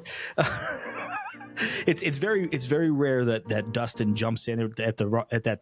God, he does it. It fucked me up. So That was Curtis, not Dustin. Don't blame me for that. okay, that was Curtis. What are we drinking? We're drinking so many drinks. Dustin, you're up. Anyway, Dustin. Let's just go down the list. Dustin, what are you drinking? Shocking everybody, the drink for me is plum wine in a glass. With air. With Uh-huh. air. Yes, it is a cocktail. Yeah, Yeah, 3 parts. the Three-part air, drink. the air is optional. You Glass don't need with to leave plum wine any of air. the glass empty if you don't want to. Yeah. It could be all liquid. Yeah. Wash line not required. Yeah. Wash line not required. Wash line not required. We don't judge. Okay, so it's funny. I think the first time we made this drink, somebody might have called it the wash line, but I've renamed it 14 different times. One of his drinks was the wash line. I thought it was Jared's drink, and it was a long, long time ago. It was the first time I made this one. We're getting Anyway. distracted. Drink. So, Yeah. Anyway, so I made the Bees Better Have My Honey, which mhm. I did steal from a local restaurant, the drink name, but my cocktail is better. Yeah. I And have they one didn't yesterday. trademark it or copyright Yeah, it, so it and don't I matter. had one of theirs yesterday. So, Anyway, so this is actually the Bees Better Have My Honey. Anyway, so That it one's is yellow. right? yeah, so this is 2 ounces of Ransom Old Tom, 1 ounce Baron Yager, 1 ounce Aperol. Shake it, stir it. Stir it, strain it. Whatever. What's great about that drink Whatever. is it's like Yeah. unabashedly like we're gonna fill this fucking cup. Yeah, Yeah. yeah. Speaking Like I of, said, air Air is is optional. Air is Yeah. optional. Speaking of filling a cup, That foam is this is Yeah, ridiculous. it's beautiful. Yeah. Wonder and Bliss. 2 ounces gin. I tend to use Roku if I have it. An ounce of grapefruit juice. 3/4 ounce lime juice. 1/4 ounce apple juice. An ounce of grenadine. I used a little less this time. And then a egg white, dry shake, wet shake. Pretty big drink, so you're gonna need a big glass. I did give it a little extra gin this time because I'm guessing it's a little too sweet without it. Big Look at that- drinks look at that need big foam. glasses. Yes. Oh, Yeah. That's beautiful. a good Cheers, Trevor. solid couple. And I made for Patrice because he's from Haven, where rum is special. I made a rum fashion, so it's 2 ounces of overproof aged Balmer Peak rum. It's 2 bar spoons of cane syrup and 2 dashes of tiki bitters. You stir it up, you pour it over a large rock, and you add a grapefruit twist and a Luxardo cherry as garnish. Beautiful. Perfect. Done. All right. So, as the drinks continue, the party has now left the Shirlene. As everyone is flying through the air, L is thinking in his mind the components of the spell enlarge, and can't quite see that L or that Sark is growing and growing as he flips over and faces his back towards the ground, pops open the potion and then guzzles it down, and then flips back over. Like, he's got this natural tendency to be awesome, right? Acrobatically. So that happens. Everyone is kind of following Sid. Like, Sid is kind of directing traffic from down below. Everyone kind of follows her. And then right as about the time that the cannon should happen, for those that can see, you watch as Skjald is doing the somatic components and the vocal components for, what was that spell again? Call Lightning. Yeah. And all of a sudden you hear a crack, a loud crack of lightning that also has kind of a deep bass timbre to it that doesn't normally fit lightning. And then next thing you know, you guys are coming to the ground, and you guys all land, do, and then all of a sudden you hear a massive thump, and I need everyone but Sark to make a dexterity saving throw for me, please. so not sorry about this. What are we doing? Dexterity. Dex saves. That's 20. Drink, motherfucker. Drink, motherfucker. Drink. That's good for Sid because that's a negative one. Sid is in her element. For sure. No, it's like the perfect time to roll. I got a 14. Straight I dex rolled- check. Acrobatics. Or dex Dex save. save. I rolled higher than that actually. Patrice got a 6. 17. No, not 17. 23. I'll roll the 21. Okay. Nice. So what was yours again, Patrice? 6. So as you land, you're fairly unstable on the ground at this point, and then you hear the thump, and then you feel this compression that kind of hits you, and you lose track. You're unable to maintain yourself, and you go ass over head as you roll backwards. As then on top of that sound, you hear you hear and feel the concussive blast of the cannons hitting the side of the building. It's about 15 hits. And then as everybody pops back up and takes a look around, the Shirlene is continuing on. So the sound, everyone's ears are ringing a little bit, except for Sid's because, well, she's got tinnitus already. She's used to these things. This has happened. She's always like, well, I can't hear anyways, so what's a few more rings? And then the cannon blasts continue to slowly drift off, and they're just a continuous thump, thump, thump. And like you are like in the back of your head, you're constantly amazed by the precision and the ability and the precision of these gun crews. They're not hitting the building per se, they're hitting right at the base where it matches, and it's causing brick and dirt to pop up, and it is just rattling. You almost watch as time feels to slow. You watch as the building almost flexes. It almost looks liquid as it is shaping. As I should have told you guys to pull up roll 20. You might want to do that now, but I am going to share the screen. As the six of you kind of get your attention, what you see 9 soldiers who are walking towards you in this kind of garden space. I would like to walk up to Skeld and cast heroism on myself and him. Perfect. Also, yeah, I was about to say, anything that you guys want to do as you're landing, do it now.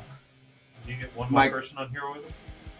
Okay, because I'm using the second level spell slot.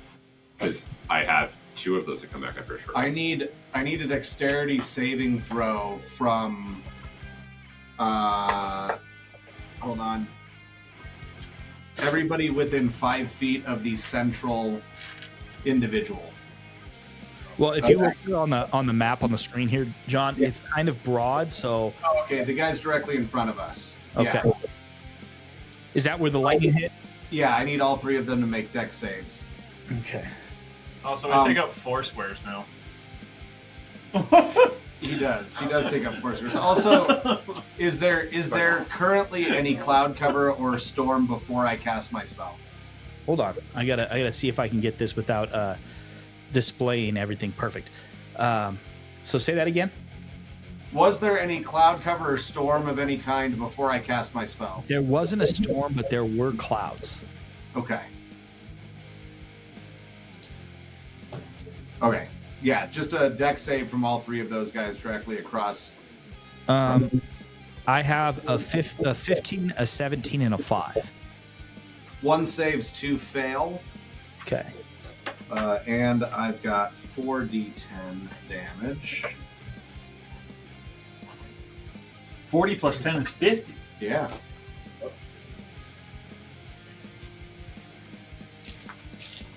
This big brown sack of dice.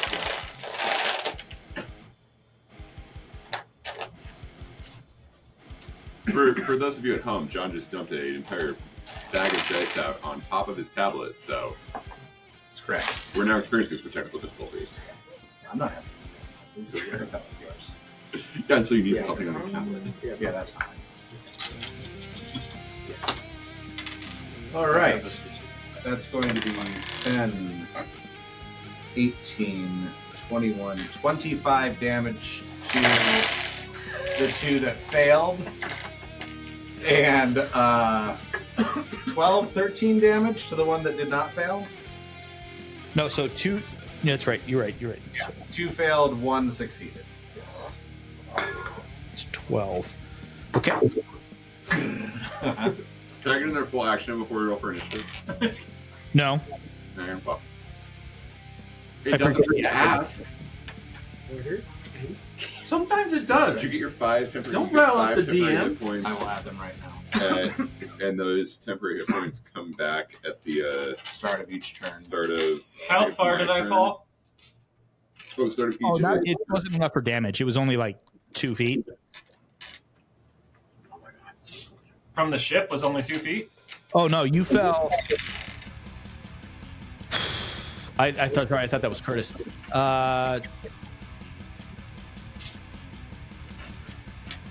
We'll go standard paratrooper jump 800 feet. Oh shit. That maxes out at 10d6. Well, there's a limit. Yeah, it maxes out at 100 feet of 10d6.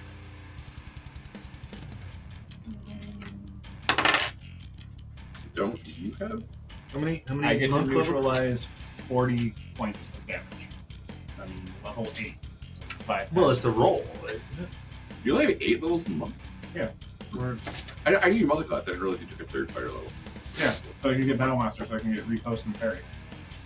Still 40 out of Yeah. a potential 80. I did have a server bitching me today that his DM doesn't let Or potential them 60. multi-class, and I felt that. That's Yeah. sad. I at least I do allow it, but I'm very strict about it. You know, got to make sense. So, is there anything that anyone else has got going on right now before we go forward? As soon as Elle can see Sark again, he's gonna cast Enlarge because that was his plan on the way down, and he didn't see him growing. So you cast enlarge on him. Roll.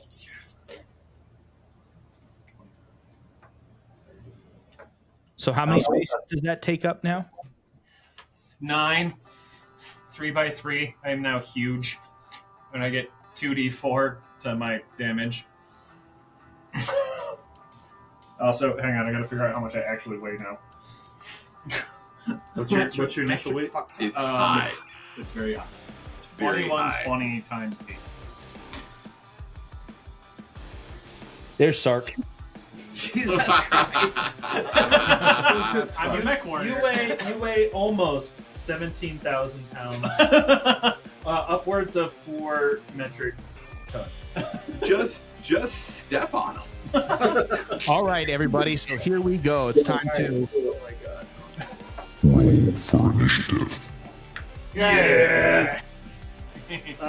Pick a good one, Curtis. That was pretty fun. I've been waiting for that one. Yes! Nice. Yes! Actually didn't do terrible. I didn't do terrible. Oh, did you do it? 25! Nice. Very nice. It's not like it's a natural 20. So I mean, same. That's yeah, 20. drink, Yeah. motherfucker, drink, motherfucker, drink! This is the worst time to roll in that 20, guys.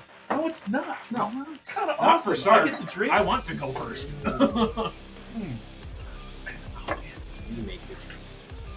It's so good. Just drink it. Yeah, I want another sip of everything here. Everything's so good.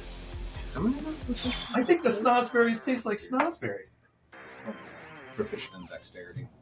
Like dex That's not saving a- throws? You can't be No. proficient in dexterity. Yeah, you can. You In get dex saving proficiencies. throws, yes. You get right, but in the handbook it says you are proficient with dexterity. Mhm. No? It's dex saves. It's skills based on that. There's John's no been playing you Dungeons can't and add your Dragons for, like, proficiency to 10 a. years. Yeah, for like 10 years. I don't. I know that it adds to doesn't your affect saving initiative. throw. I know. I know that it only adds to saving throw, but it literally says when you're building your character, you're proficient in these things. saves. Sure. It's just save. Saves. Sure. Yeah. It Warlock, does say Warlock doesn't. proficient. Yeah. Yeah, Warlock doesn't get. Yeah. Dex. Warlock and something else. I don't remember. Well, you only get whatever the first. Yeah, I know. All right, guys. So I we're added the Constitution through a Feat. Yeah. 20 to 25. Sark's at a 25. I was at a 22. Okay. 15 to 20. 17. Skeleton is 17. Okay. Patrice got 15. Okay. 10 to 15. 13 for SOA. 12 for Sid. Okay. I apologize. Patrice got a 16. That's I all right. apologize. And you're the one person supposed to get the It math. says +3 right there. I added 3 to 13, and I got 15 in my head. That's how bad I am. That's at how math when addicted the you are to the drinks calculator. Are this good? Okay. So first up is the massive thing that is Sark. Oh God, I gotta move. I gotta remember how far I move. How far do you move? It doesn't say that I increased my distance, I don't think- but I still I don't need a think 45 foot speed. Yeah, I don't think your speed increases with enlarge. No, I can still get to a couple of them. You can get to everyone but across the way from you. Sweet, I'm going left because we always go left first. I guess Go left first. So up here. Yeah. Yeah. Why not? I'm huge. This sounds fun, and it's dumb. I'm going to try and tackle all three of them. Like, I'm just going to go sprinting at them and jump at them. So that would be a grapple. Oh, was that contested strength throws? Yeah, I have an advantage on those. Flight's over currently. Right, like double secret doesn't actually count super advantage. Oh, this is going to be interesting. Right? Yeah. Morgan, Yeah. the very middle of the map, is that like a gazebo or a house that's on fire? What is that? It's a piece of art. Oh, it's Chihuly. Can I see modern through art. to the It guys looks like the behind it? Chihuly at the freaking Botanical Gardens. Oh yeah. For sure it does. Yeah. I can see through. Okay, Yeah. Very So- sad that they're going to destroy that. So what do you got there, Sark? I mean, we could. There's cannons firing its blast. 19. Okay, so I have, in order left to right, we have a 12, a 24, and a 21. So you got one of them. Okay, so I knocked one of them over. Yep. Okay, so that's my action to do that. Does that count as an attack action?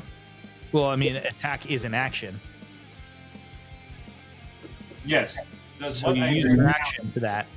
Yeah, no. Does that count as an attack action? No. Okay. Fuck. I can't do flurry of blows though. Patient defense. The impatient defense. Right.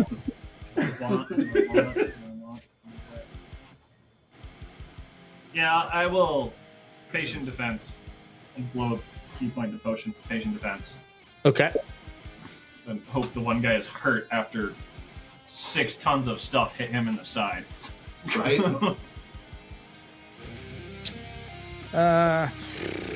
Go ahead and give me damage of 3d6. Why not? Yes. Those are the correct Use the babies. Yeah, baby dice. Baby dice Oh, roll yeah. hard. Yeah, they do. 12. Okay. It takes 12 points of damage. All right. Next, anything else you got there, Stark? Nope, that'll be it. Elle, you're up. So, mechanics question. Okay. If I combined a couple things, does that count as my action? What do you mean by combine? I have parts of a experiment that I want to combine and then throw. So the combining would be your action. So you wouldn't be able to throw until the next turn. It's not a free object interaction. That's fair. No, not in this case. I I he tried to negotiate with the DM. I don't think Elle needs. Not I'm for excited Elle, to see my what Elle God. does Yes. next turn. Yeah. Yeah, like, this group, that makes no sense. Yeah, totally, absolutely. Got any bonusy actions? If it's going to take that long, he's not going to do it. He knows what the desired result is for this, and it's not going to be good if he's holding it.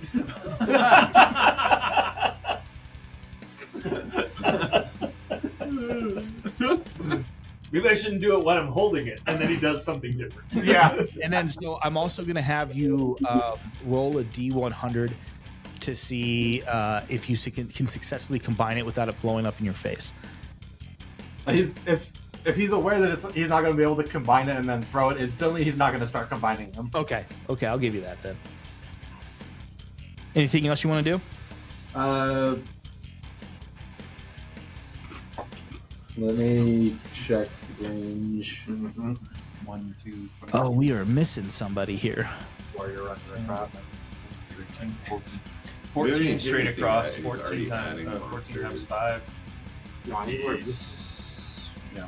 You're missing 70. one of us. 70 feet away Yeah. It's 40 from the front of us. So 75 from you. Ooh, I like that. That's who is going to be Sark or Scald. Scalp, nice. I like that. That looks pretty accurate. In that case, I was going to move as far forward as he has to be within 60 feet of the guys on our right. So move. You don't. Oh, You don't have to move at all. The first one's 40 feet away. Oh, on these guys? And to run. Sorry, yeah. You should be okay there. That's 40. So I think it's probably 50 for Yeah. 40. Okay. okay. Direct line because I just ran it. Right, yeah, I don't think there's any spells that are 40 feet long. What are you doing? He said 60. Not 40. I need He 60. said oh, 60. I just know it's 40 feet because I had to run 45. In that case, I was gonna cast Shatter centered on the middle one. Nice. Nice. Constitution saves? Constitution for all three. Love it. Love it. Okay, let's see here. So we're going to go left to right. Con save is going to be an 8, an 18, and an 18. The 1860 barely. I don't think. Are we? Right, like our DC should be 16. No, 17. My DC is much higher. He doesn't count. He has Oh, rogues. But yeah, it should be 8 plus your. Proficiency plus. So the one that 8 plus 9 failed 17. takes 17, Oh, proficiency went up. I missed that. and the other two take half.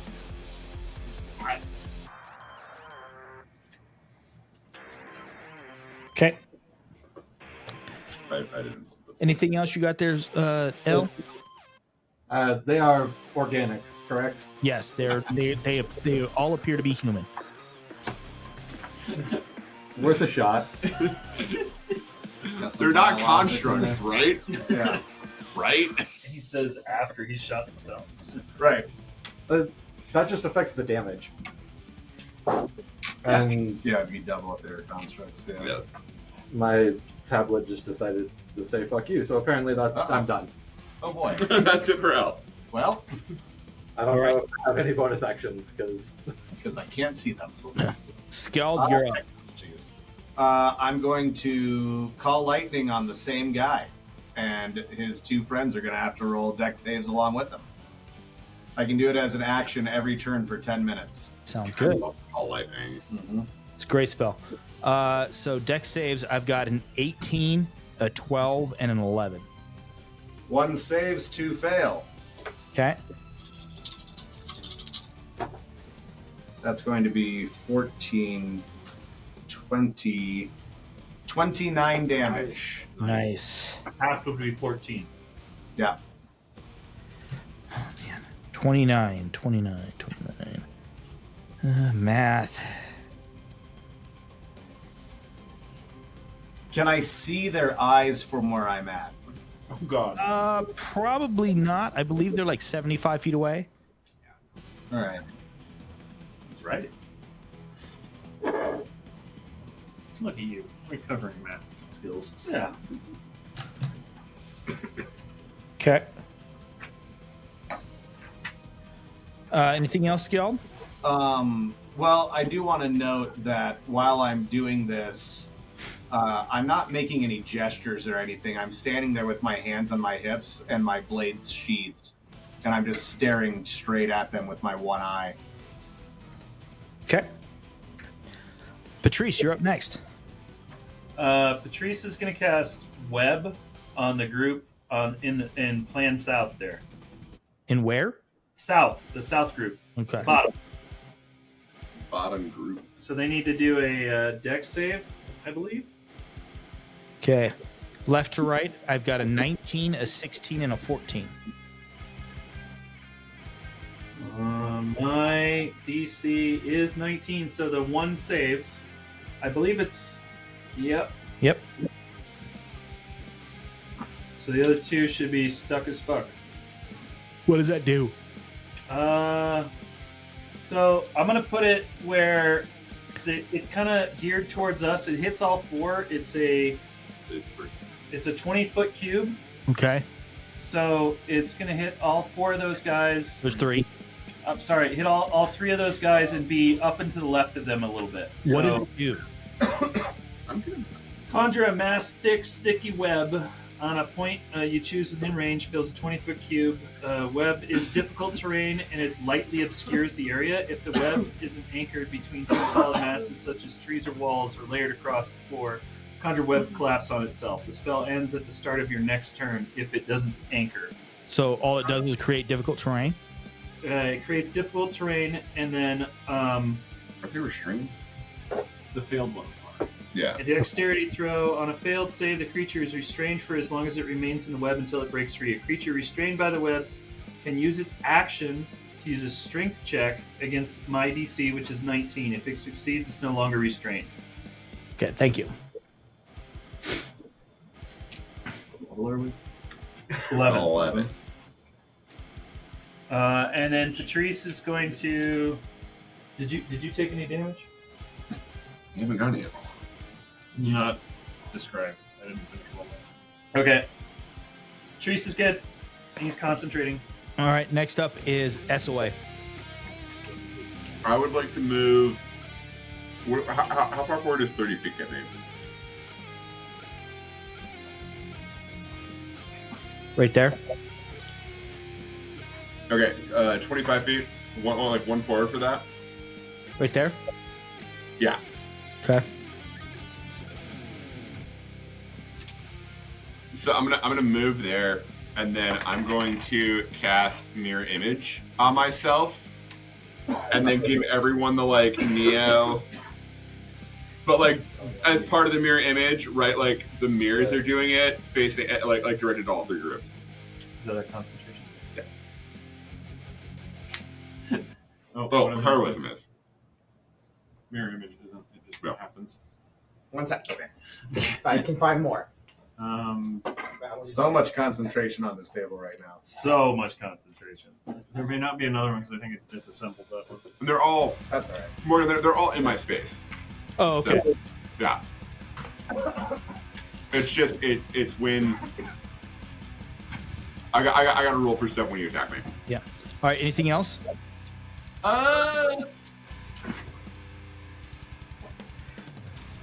Yeah, I'll use my bonus action to inspire Sid because Sid hasn't gone yet.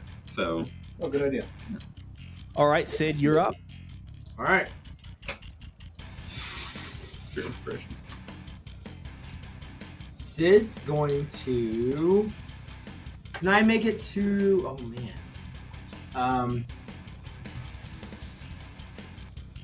Can I go to like the bushes in between the 2 bushes on the corner on the bottom? Like right there? Yeah, that works. I should be planning my action. Please plan your action. I'm going to hold my action. What do I hold? What are you triggering? They're stuck in a web. Yeah, the ones south are all web. I still know what I'm doing.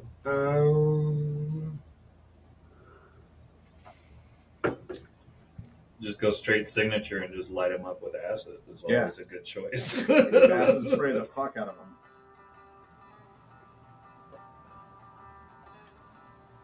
We're gonna think it should be down one 4 days. spot. Okay, I'm gonna attack the closest one to me with chromatic orb, shift it to acid. I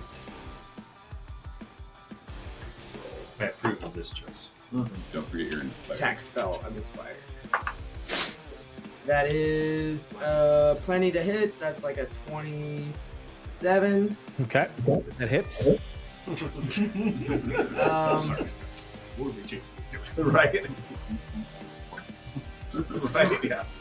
How much damage? Can you throw them off the island at this Yeah, just point? throw 'em off the 1d8. island. We're just gonna do 1d8. You As a you gotta- one. Grab by the legs, he's like throwing. 1 plus no. 3D8. Yeah, sorry, 3D8.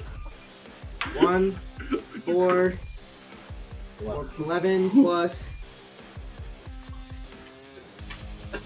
9 plus 5. That's 25. 25 points of damage to that guy. Okay. And I will end my turn. Okay. I passed a what level 1 spell now? All right. It is now the soldiers' is turn. This guy's gonna go there. This guy's gonna go there. That guy is held and restrained. Let's see here. What is their speed? 1, 2, 3, 4, 5. 5, 10, 15, 20, 25. Okay, I had to count that. 1, 2,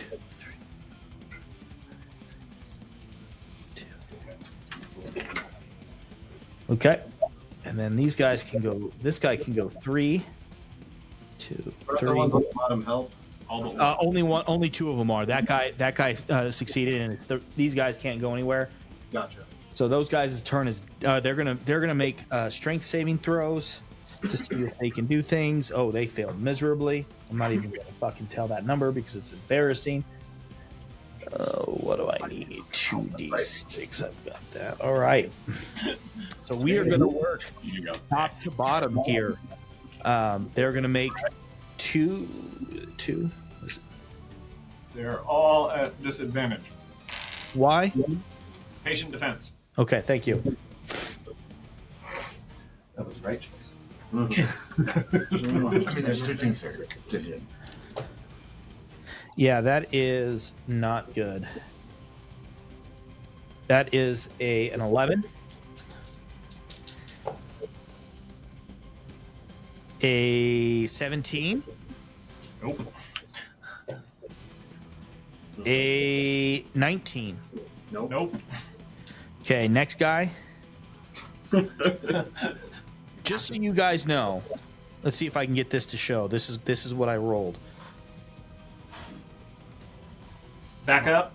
No, it's more. There it is. There it is. Oh shit! Roll a 20. Hey, drink Hey. motherfuckers, drink motherfuckers. Hold on. Oh, and is that a 1? And a 1. Oh, either way, we get to drink. Love it. You'll love to see it. Oh. John, But we don't squirt on He his rolled a ones. 1. We don't roll on. We don't squirt on his ones. you sure? Yeah, we squirt on our ones. John's like, I'm not doing another one. No, we've never squirted on the DM's ones. Curtis could make an argument for doing Squirting on the 20. Solidarity. Yeah, we Solidarity. could squirt on the 20 Okay, he's still none of his attacks hit. for the 20. Jesus, that's a 15 or a 6 or 14 that misses. Oh God, that's a 12. That is an 18. So on the last one, I am going to blow a superiority dice and do riposte. When a creature misses you with a melee attack, you can use your reaction and expend 1 die to make a melee attack against the creature. If you hit, I get to add the superiority die to the attack's damage roll. Go for it. Get him. Oh my God! Natural 20. Oh This my guy is God. gonna explode into He's going mist. to burst. Yeah. D6 He's from done that. for.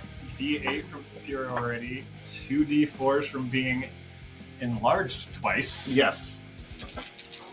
We'll double the results. 4, 9, 16, 32. 32, 37 points of damage as I just backhand him. Just flicks his wrist. It's a bitch slap, is what it is. All right, that sounds good. Yeah, it's a twitch. Yeah. Next up is the one that's going to attack Sid. Okay. That is, of course, now I hit. That's a 23 to hit. There you go. All right, I'll take it. That's going to be 16 points of slashing damage. Okay. Next attack is going to be a dirty 20. Okay. Does that hit? Yeah. Thank you. That's going to be 8 points of slashing damage. And that one's probably going to miss. It's a 12. Sweet. Yeah, it misses. 12 does miss. Okay. All right, that's everybody's turn. It is now back to the top of the order for Sark. Mhm. Oh boy. I'm going to just go in order, top to bottom, one attack, one attack. Flurry of blows is going to be both on the third guy. Okay. Love it. Since he's the one that I backhanded anyways. Mhm. So, one. That's a hit. 28 to hit. Yep. No. Next one down, just to hit Oh. 16. 16 misses. Okay.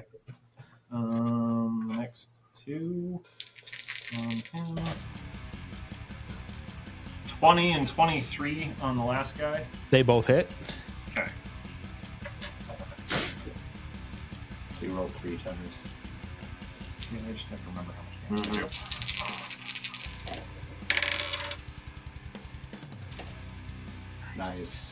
12 damage to the first guy. Okay. That was your. Yeah. No, 17. Yeah, there we go. Forgot my ability. I was like, I counted 12 on the dice. Yeah. 17. Yeah. Thank you. Yes. 15 for the first hit on the third guy.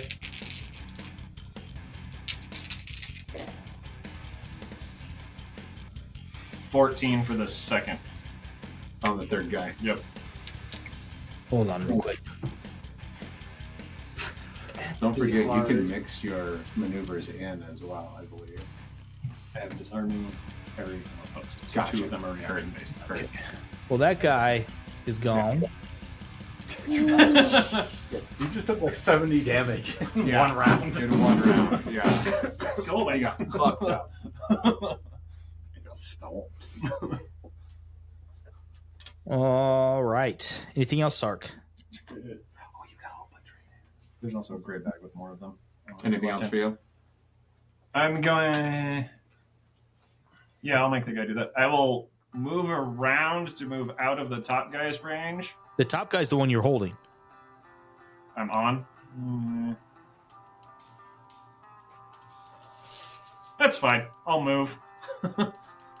So I move down to kind of just like just move in between the wall and them, basically.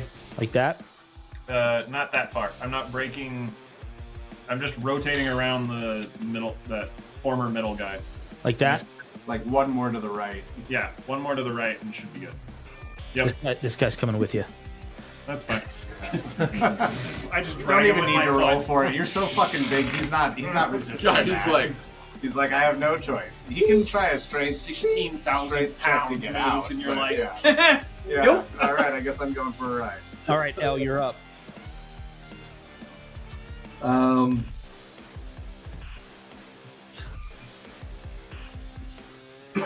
Can I see the one that's on the other side of Sid from where I am? Yeah, you can see all these guys. Well enough that they wouldn't have cover from me. It is lightly obscured through the webs. correct. You're The fine. one that succeeded. Is the One one I six want. succeeded is still in the web. Oh, He's on okay. the very corner of the web. You can still see him. Lightly obscured. I mean, you're fine. It's like hiding behind a small aspen. Right, exactly.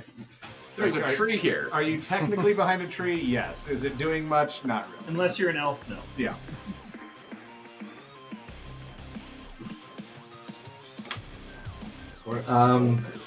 Yeah. In that case, I am going to use my Eldritch Cannon on the one that is attacking Sid. And as an attack roll from me.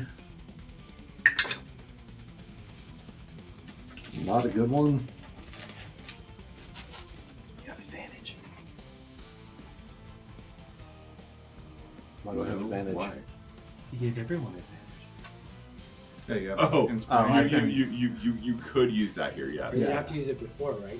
You have Before to the use result it. is You have to use it known. before you use the Before you know result. whether or not it hits. Yeah. It's not advantage, it's a reroll. Yeah. You're correct. That'd be a 14 to hit on him. 14 misses. All right. Then there is Sid just sees a wave of force go past, and nothing happens. All right. Skald, you're up.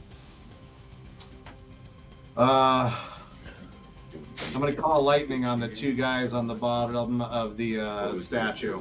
Right there? Yep. Yep. Okay. Dex saves. Ooh, 15 is the highest on that one. Both fail. That's going to be 5, 10, 15, 21 damage. Hot. They've probably taken somewhere in the neighborhood of 60 odd damage at this point. Yeah, they've taken quite a bit. Yeah. Anything else? Can I see their eyes yet? Well, and they're 45 feet away. I mean, Probably not. yeah. Probably not. Not to the level that I want to see them. All right. Next up is Patrice. Patrice is going to throw a fireball at the giant Sark. Okay. But he's going to use a sorcery point and use Careful Spell, so it doesn't hurt Sark. Love that even more. Wait, I thought Careful Spell just gave Sark advantage on his saving. I have evasion as well. Oh, I know. So there's no way he can take damage. So I need a dex save from the two guys that are remaining around Sark. What's the radius on that? The radius on Fireball, 30 feet? Or a 20-foot 20-foot radius. Yeah. I only take up 15. Right.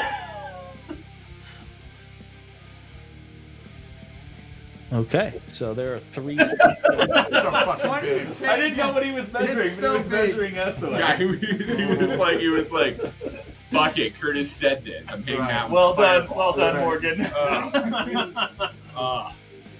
Close. It's too close. I know you tried to move me to the wrong spot. That's a dexterity save. Yes, please. The highest is a 14. They both fail, and I Oh, rolled three the of them dice. Three of them. Oh, I thought you killed one. That you get the one at the Yeah, top. there's I one thought you top killed two. one. I did. You did. There's Instead of 4 up four. there. Oh, I didn't know that. Okay. No, Well, there is no three, it's let's just add that some they've ones moved. together. One of the guys that I hit decided to go around the top instead of the bottom. Which is why I moved that way to Yeah. like taunt him, be like, come Yeah, here. yeah. Come I get got, some. After Come you get watched some. me miss one of your friends, come here. Yeah, yeah, exactly. I got 32 damage on Fireball.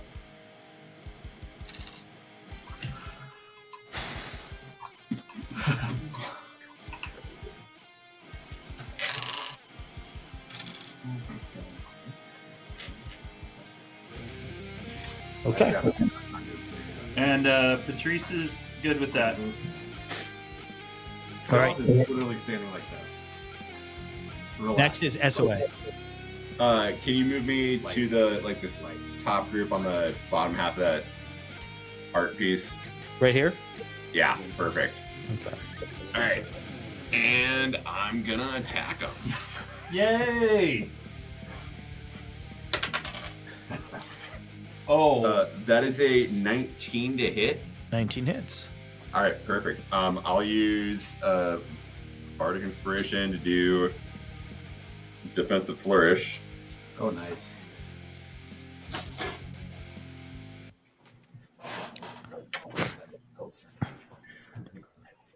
Right, and then decide not to. Yeah. Yeah. Just near there, because he wouldn't be like running. Right.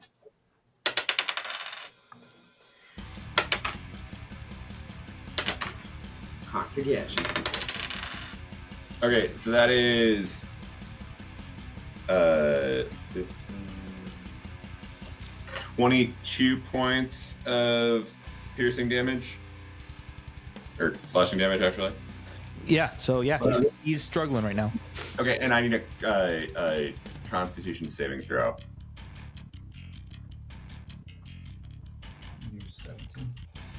No, it's DC's 14 on this. That is a 16. Okay. Cool. Oh, Well, it's- I will.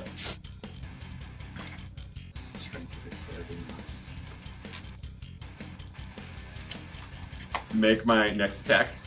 Okay. The lower of the two, because I didn't call it. Oh, that misses. Yeah, that's like a That's the way turnover? yeah. Yes. Yeah, I'm good. Okay. Sid, you're up. Sid's going to she like how would she cast this? In her hands, form this acid ball and shoot it pretty much right where the steps are between the two groups of baddies. And it explodes into a 20-foot radius. I guess gotta hit. I don't know. So you need to be a little more clear about where you're hitting. I'm not sure exactly what So you're right on the, there's like steps. I think there's steps right there. here. Center, right on the, yeah. Okay. And a 20-foot radius. Yeah, that might hit me, but that's okay. It's also going to hit That's us. gonna hit me. Is it that big? Oh, Where yeah. Yeah, Dude, it's Oh, gigantic. that's radi. Oh, sorry. I thought That's that was, I didn't realize that was blue light SOA. in You the were thinking bottom right. diameter. No, I didn't realize that was SOA either. If you Cast it at the blue light. Yeah, see Sorry. the blue light does. Right down here. Yeah. That one. 20-foot radius is stupid. Still got him. Still, You said of both of us. Jesus. Wow. Move it down 2 squares and right 1. There are 4 lights. There are 4 constant Anyway, concentration lights. that's crazy.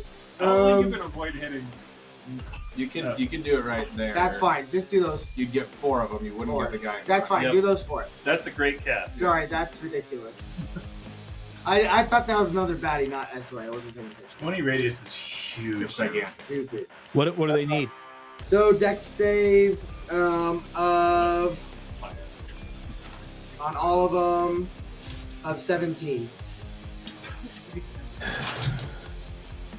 I can find another goddamn D20. It's out. Oh no, it's not. Oh. Oh, you guys got lucky on that one.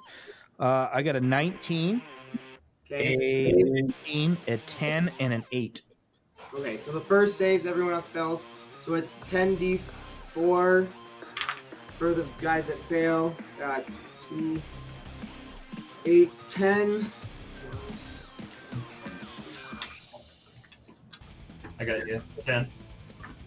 Plus 8, 10, 15, 25. So 25 damage for the guys that fail. And 12 for the guy that succeeds, the first guy. And then this end of their turn, the guys that fail will take 5 more D10. D4. Unless they brush it off. No, I don't think it's just they take it. Do they get another save? No. And 10d4 acid damage and another 5d4 at the end of its next turn. That's a great fucking spell. Yeah. Yeah. You're gonna have to keep track of that, Jared. Sorry. Okay, I will. So end of the baddies' turns. But there's only one left, right, that got it? Okay. 2. Which guy is it, Morgan? These two. Those two? Okay, I got it. I'll track it for you. All right. Did one of those make their save, Morgan? Well, the one that made it save died. Okay. Oh, okay. Got it. Getting struck by lightning a few times on top of this. No, that's okay. Yeah. No, we're just stabbed clarifying. others, too. We're just clarifying Yeah, the question. Potentially.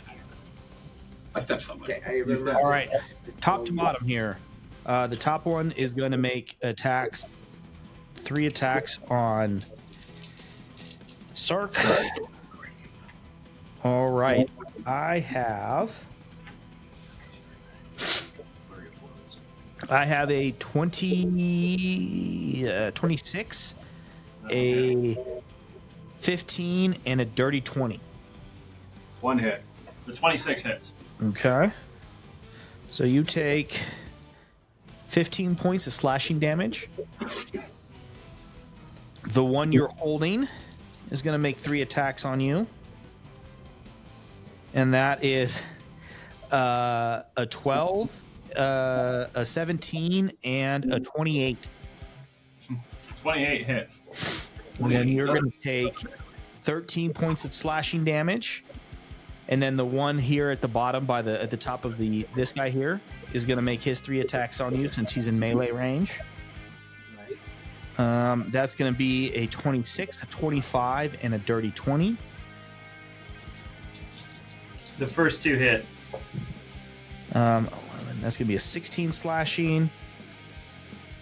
And then a 12 slashing. So 28 more damage. Yeah. 28 more damage. Got it. That was the third guy. Okay. The last one I will repost. Okay. My bad. Parry. I roll a superiority dice and add my dex mod and reduce the damage. Nice. Okay. A solid roll. 12 points of damage reduced. So Nice. 16 points of damage total. Cool. Taken. Sounds good. All right. The guy next to Sid is going to make its 3 attacks. Okay. That is going to be a 12, a 24, and a dirty 20. I'll use shield on the third one. You use shield. Shield lasts for the rest of your until your next turn. Let Okay. him take care. Sorry. Let him take care of it. Yeah. And Morgan, Yeah. on the next 2 guys, they're still in the web. I know. They need to make a okay. Just making sure. Yeah, wait till I get to them. So does the 20 hit still? Yes, one of them would hit either way. Only Yeah, one of them? Okay. Only one. So you're going to take a 12 points of damage. Okay. Slashing. All right, the guys at the bottom are going to make strength saves to see if they can get out. Their strength save. They don't really have one. So that is going to be a 16 and a 10. Both fail. Both are still restrained. All right, now we're back to the top of the order with Sark. I'm just gonna split it 2 attacks on the 2 guys I've already hit. I'm ignoring the one at the top of the sculpture currently.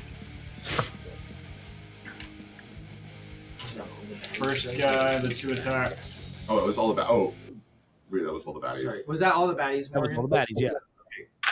So those 2 bottom guys take an additional 6, 7, 8, 9, 10, 11 damage to both of the bottom guys. Okay.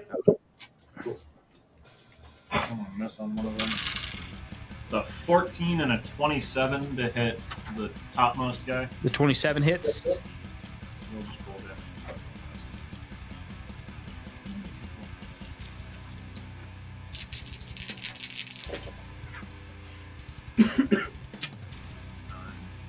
14 points of bludgeoning damage. Okay. He is gone. Flurry of blows to the guy that is stuck to me. Nice. Double 19s. 2 28s to hit him. Yeah, that's going to hit. Just hit. Damn. Jeez. Wow. 17 points on the first one.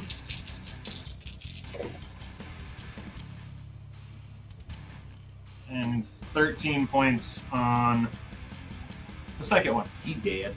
He gone. You know what I just realized? I've been using thoughts and prayers. Nope, you haven't. And that's okay. It's fine. I'm Yep. huge. Yep. This works great. All right. Use them on the next group. Hell, I'm going to move down to block the top one's path to any one of my comrades. So he has to go through me. Love that.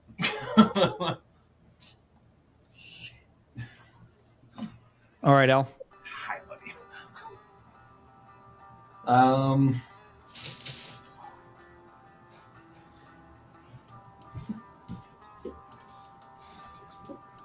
El's fairly unconcerned at this point, so he's gonna push a button on his Eldritch Cannon and then set it on the ground next to him. Just say, "Go on," and it's gonna move 15 feet towards the along the path towards the one on the bottom. Okay. He's gonna pick for Eldritch Cannon. What's he gonna pick, Yeah. guys? I already picked it. I have to. Oh, Well, you already let him know. The icon. Oh, the icon? No, I haven't chosen it. Is it a piano? Is he gonna pick piano? Ooh, that's a good one. I like that. And it's technically tiny. It's Uh, you can see tiny. Yeah. To 15 feet, so. I And want then I'm gonna have it shoot at the one next to Sid still. Okay.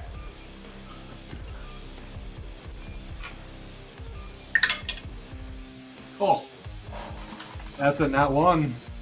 Hey! Alright, hold on, let's Right, take a motherfucker break here. drank. Yeah, we're like out of booze. That's okay. We'll pretend. That's okay. Pretend booze. We drank without booze the other day. Yum. Oh, So go ahead and roll a D100 for me, please, El. That's a 1. shit. Out of 100? Go ahead and roll damage of whatever the cannon would normally deal. Sorry, Sid.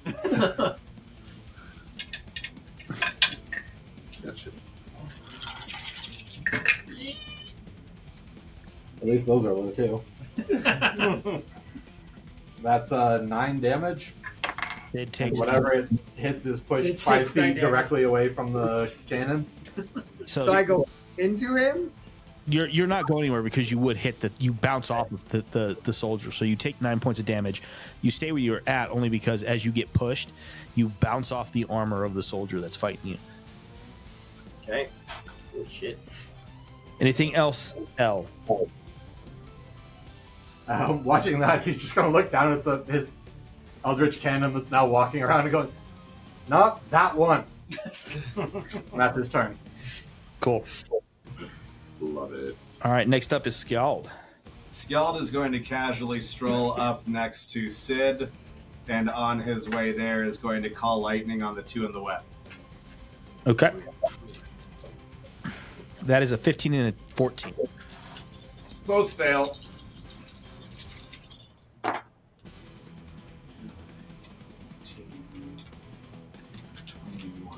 $21 damage to each of them. Okay.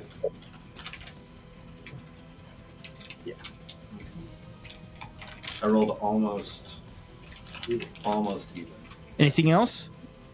No, just I'm gonna walk up next to Sid so that I'm in melee with the person that Sid has been in melee with.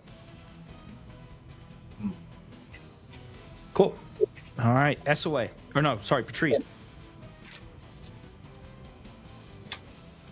Patrice is going to move forward a little bit. Next to the cannon. He doesn't want to be in front of that anymore. You saw what happened. It's young. It's still. And he's going to cast Just a Mind boy. Sliver Okay. on the one that is in front of Sid. Okay. So I need an intelligence saving throw from the one in front of Sid. That's a 15. That is a fail. It takes a d6 of psychic damage. Hey! 6 psychic damage. And now on its next saving throw, it takes a minus d4. Okay. That's Patrice's turn. All right, next up is SOA. I'll take a step forward there and try to hit this thing.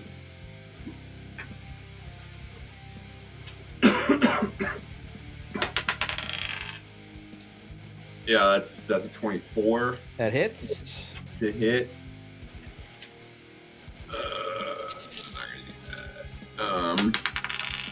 Yeah. It's 9 damage. And if it's still alive, I need a Constitution saving throw. Which it takes a minus d4 on.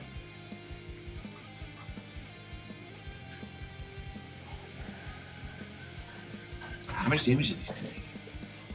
So that's a that's a natural 20. Oh shit! No, it's a 14 for the con save. So And then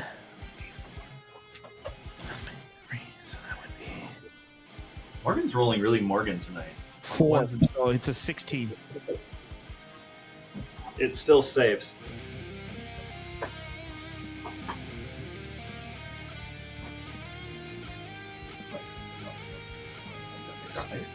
All right, anything else? no, that's it for me. All right, Sid, you're up. Sid's going to first bonus action and take a deep breath using her relentless endurance fighter and regains 5 hit points. And then, Sid's going to cast False Life at 4th level. I will do the math, but you can move on. I'll let you know what I got. All right, it is now these guys' turn again. So the top guy's going to make his 3 attacks. That's a 12, an 18, and a 24 against Sark. The 24 hits. All right, that is 10 points of slashing. Okay. Let's see.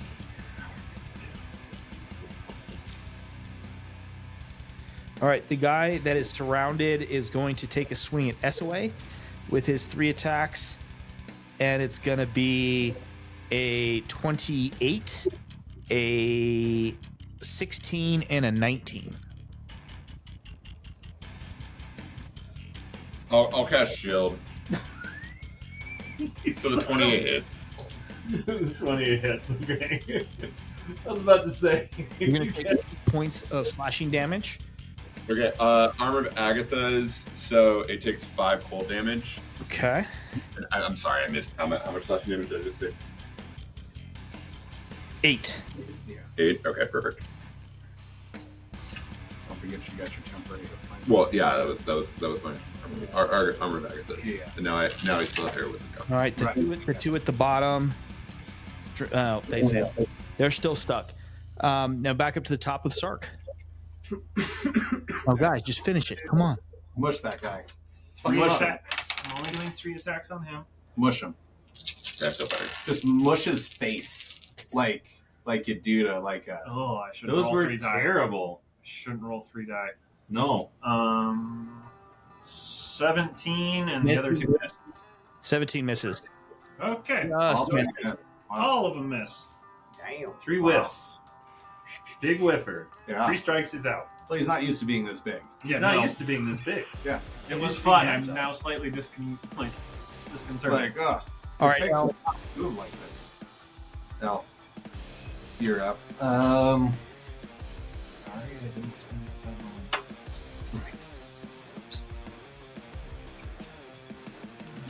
Do I have a clear line of sight on on which the one? one that is in melee? On with is melee with who? On the south side. I mean, clear enough. You can see it. I mean, he is surrounded by other people.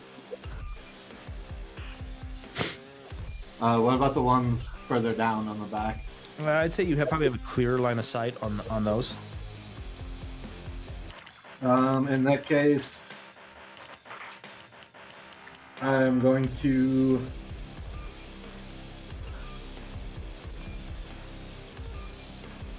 use Ray of Frost on one of them. Okay. Constitution save. No. Attack.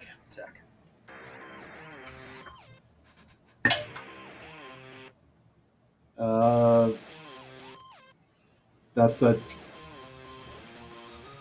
dirty 20. Yep.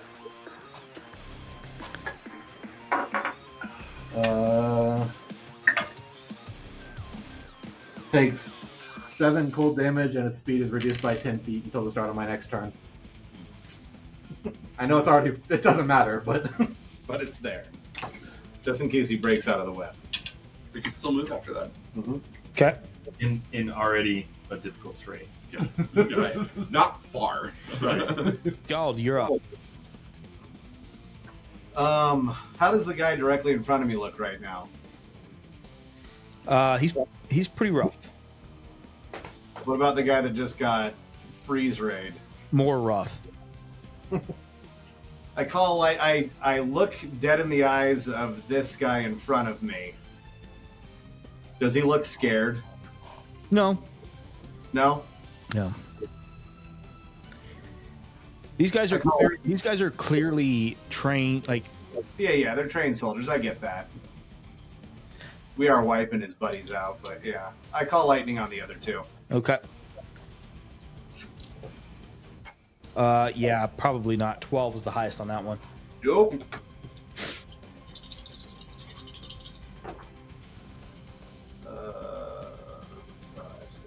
14 damage to each of them.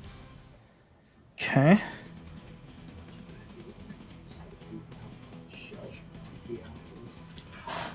That guy's gone.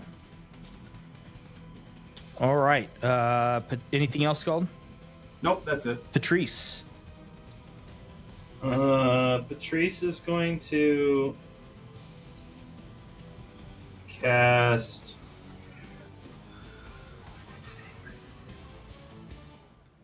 He's gonna cast Mind Sliver on the one in front of Sid again. Okay. He needs a intelligence save. It's a 12. That is a fail. It takes 6 damage, d6 damage, 5 psychic damage, and a d4 subtracted from next saving throw. Okay. That's Patrice's turn. S-Way. Hitting him. Oh, that misses. That was garbage. Yeah. Second attack. You need a box. I think you need a box, You need a dude. box. You need a And I box. need a box.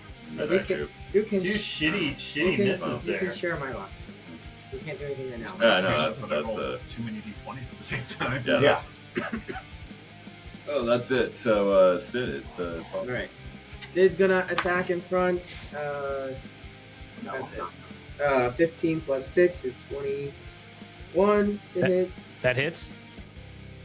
Two-handed D10 plus. What's the D10? Work. That missed. A box. 9 plus 2, 11 points of damage. He's dead.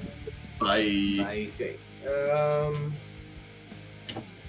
Sid will end her turn. All right. It is now these guys' turn. Top guy's going to take on the beast. Oh, yeah. He only one's going to succeed. That's a 28. Yeah. That is 10 points of slashing damage. And then the bottom guy is going to try and move. Nope, that is a 11. It is now Sark's turn. Yeah, I'll do 3 attacks. I'll do my first 2 attacks and see where we're at. Okay. And then decide what I'm doing. Significantly better. 23 to hit on Yep. that one. That hits.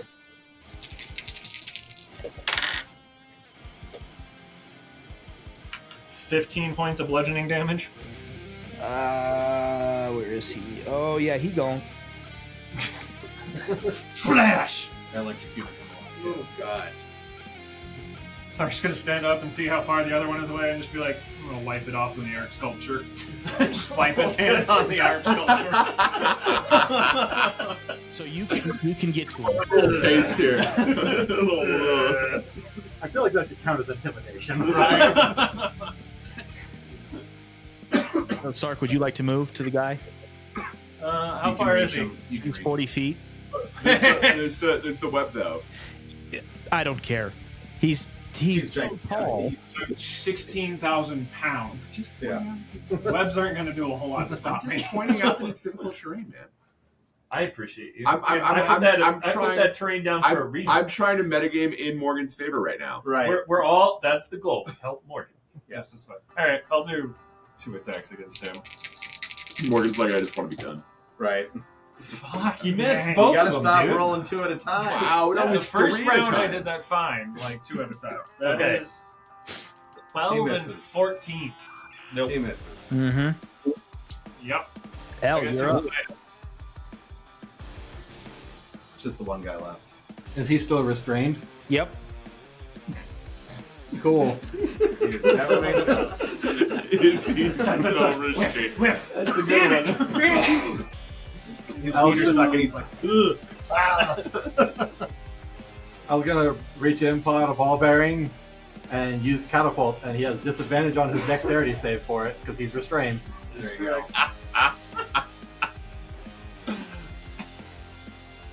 Dexterity, you said? Yeah. With disadvantage. Natural 1, motherfuckers. Yay! Drink, motherfucker, drink. Solidarity, Malort. Water. I'm out of water at this point. We'll just drink the Malort spray. Yeah. Wet your palate with some Malort. Some So aerosolized Malort. It is not good. Every It is day, somehow worse further, than regular further. Malort. It is. All right, what do we got? Let's roll some damage. That is a 15. All right, as the ball bearing slices through the armor and everything of this body, it leaves probably a $50 sized hole through him in the entrance room, and the exit wound is fairly substantial and disturbing as he falls to the ground. At this point, as the body falls, you all notice that the Shirlene has kind of swung around, is coming down the east side of the building, and they continue their assault. The building doesn't take as much damage as normally would be expected with the cannons hitting, and they have moved from hitting the corners to actually the building itself, and it doesn't seem to be really taking a ton of damage. They're firing a little bit less frequently at this point. As the 6 of you turn to the north, you see the columned porch sitting in front of you as you look, and that is where you're pretty sure that Delilah is sitting. And that's where we're going to pick up next week. We're going to take our last break, and then we're going to come back with our last drinks and some 50th episode chats for about 10 minutes or so. So stick with us, and we will be right back.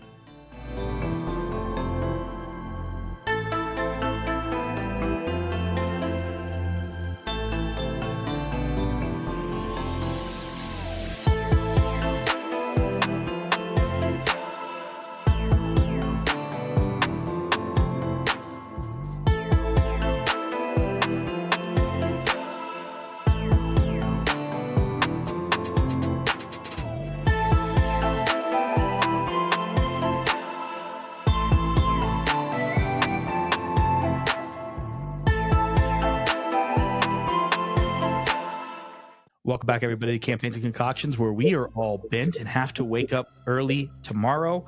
So we're going to roll through this. Nate and I have drinks. So, Nate, what do you got?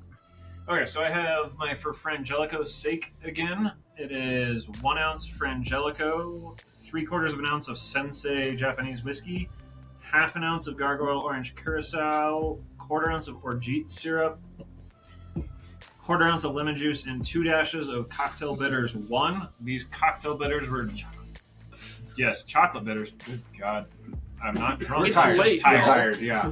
Chocolate bitters. These chocolate Fuck, bitters that is were good. designed specifically because I didn't want spiced chocolate bitters for this drink. So they are my homemade. The recipe is up on the Discord for It's stuff. really fucking good. It's is such a my good drink. It's so Man, good. God, It is it's such a garnished good with drink. shaved chocolate. Yes. Yeah. That's So optional. Yeah. That's stupid good. So this is actually the first time this drink has been on the channel. This is actually Frankie's drink. Since I don't have a PC, I picked my favorite NPC that we have so far. I really am loving Frankie. They are pretty spectacular and allow me to do a lot of things. But this is the Sonoba 75. So this is a variant on the French 75. What it is 1 ounce of Empress Indigo Gin, 1/2 ounce of simple syrup, 1/2 ounce of lemon juice. Shake the shit out of it, pour it into a flute, and then top off with rosé champagne. It is. I would garnish it with a frozen strawberry or raspberry, but my fruit went bad because my someone in my house decided that they wanted to eat it. So as happens. But yeah, so it is delightful and bubbly, and it is a perfect end to a wonderful evening that we've got there. Look at that. That is gorgeous. So Yeah. cheers, my friends. Cheers. Cheers. All right, guys. So to wrap this thing up with a bow, 50th episode, we're going to go real quick. We're going to go from my left to right. We're going to start with Dustin. Give me just something really quick. How does it feel to do this? 50 episodes. Fuck, we've been playing a long time. Oh shit. Mm-hmm. Dustin stole mine. I went first. You stole mine. John. Yeah. Honestly, can't believe we're still playing together after this long, and happy that we've added people over time, because it's a great group of people to hang out with every other weekend. My take is, it feels like watching my kids grow up. It's forever and short. Yeah. Live That's life, do what you love, don't regret it, don't care what other people think about what you do, because you'll miss gems of moments. I'll never forget back when I was bartending. Curtis walked into the bar one day with Aubrey and sat down. And he's like, "Matt, I leveled up as a nerd," and I was like, "Are you playing D&D?" And he's like, "Yeah." I was like, "Can I play?" And he's like, "Yeah." And that was almost not 8 or 9 years ago at this point. Yeah. And here we are, and it just blows my mind that he randomly decided to pop in because he knew I was working that afternoon. I did. That's here we are. If little middle school me could see now where D&D took me, learning how to play D&D, I get a drink with friends and still play that game. Yeah. I just want to say that this is the most enjoyable and consistent thing in my life. And you guys are just tits. I love y'all. Love you too, buddy. As my band group says, so tits, dock it up. All right.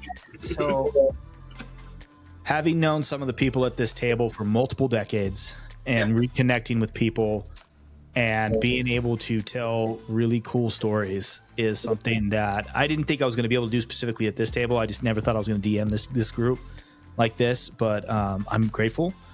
And I love the fact that they allow me to just tell weird shit. And despite our several 100-mile distance, that we're still doing this. So to you guys, to hopefully many more 50 episodes celebrations. I love all of y'all. For all of you who are doing this, check out the things down below. And until next time, drink well. Oh, Drink wow. well.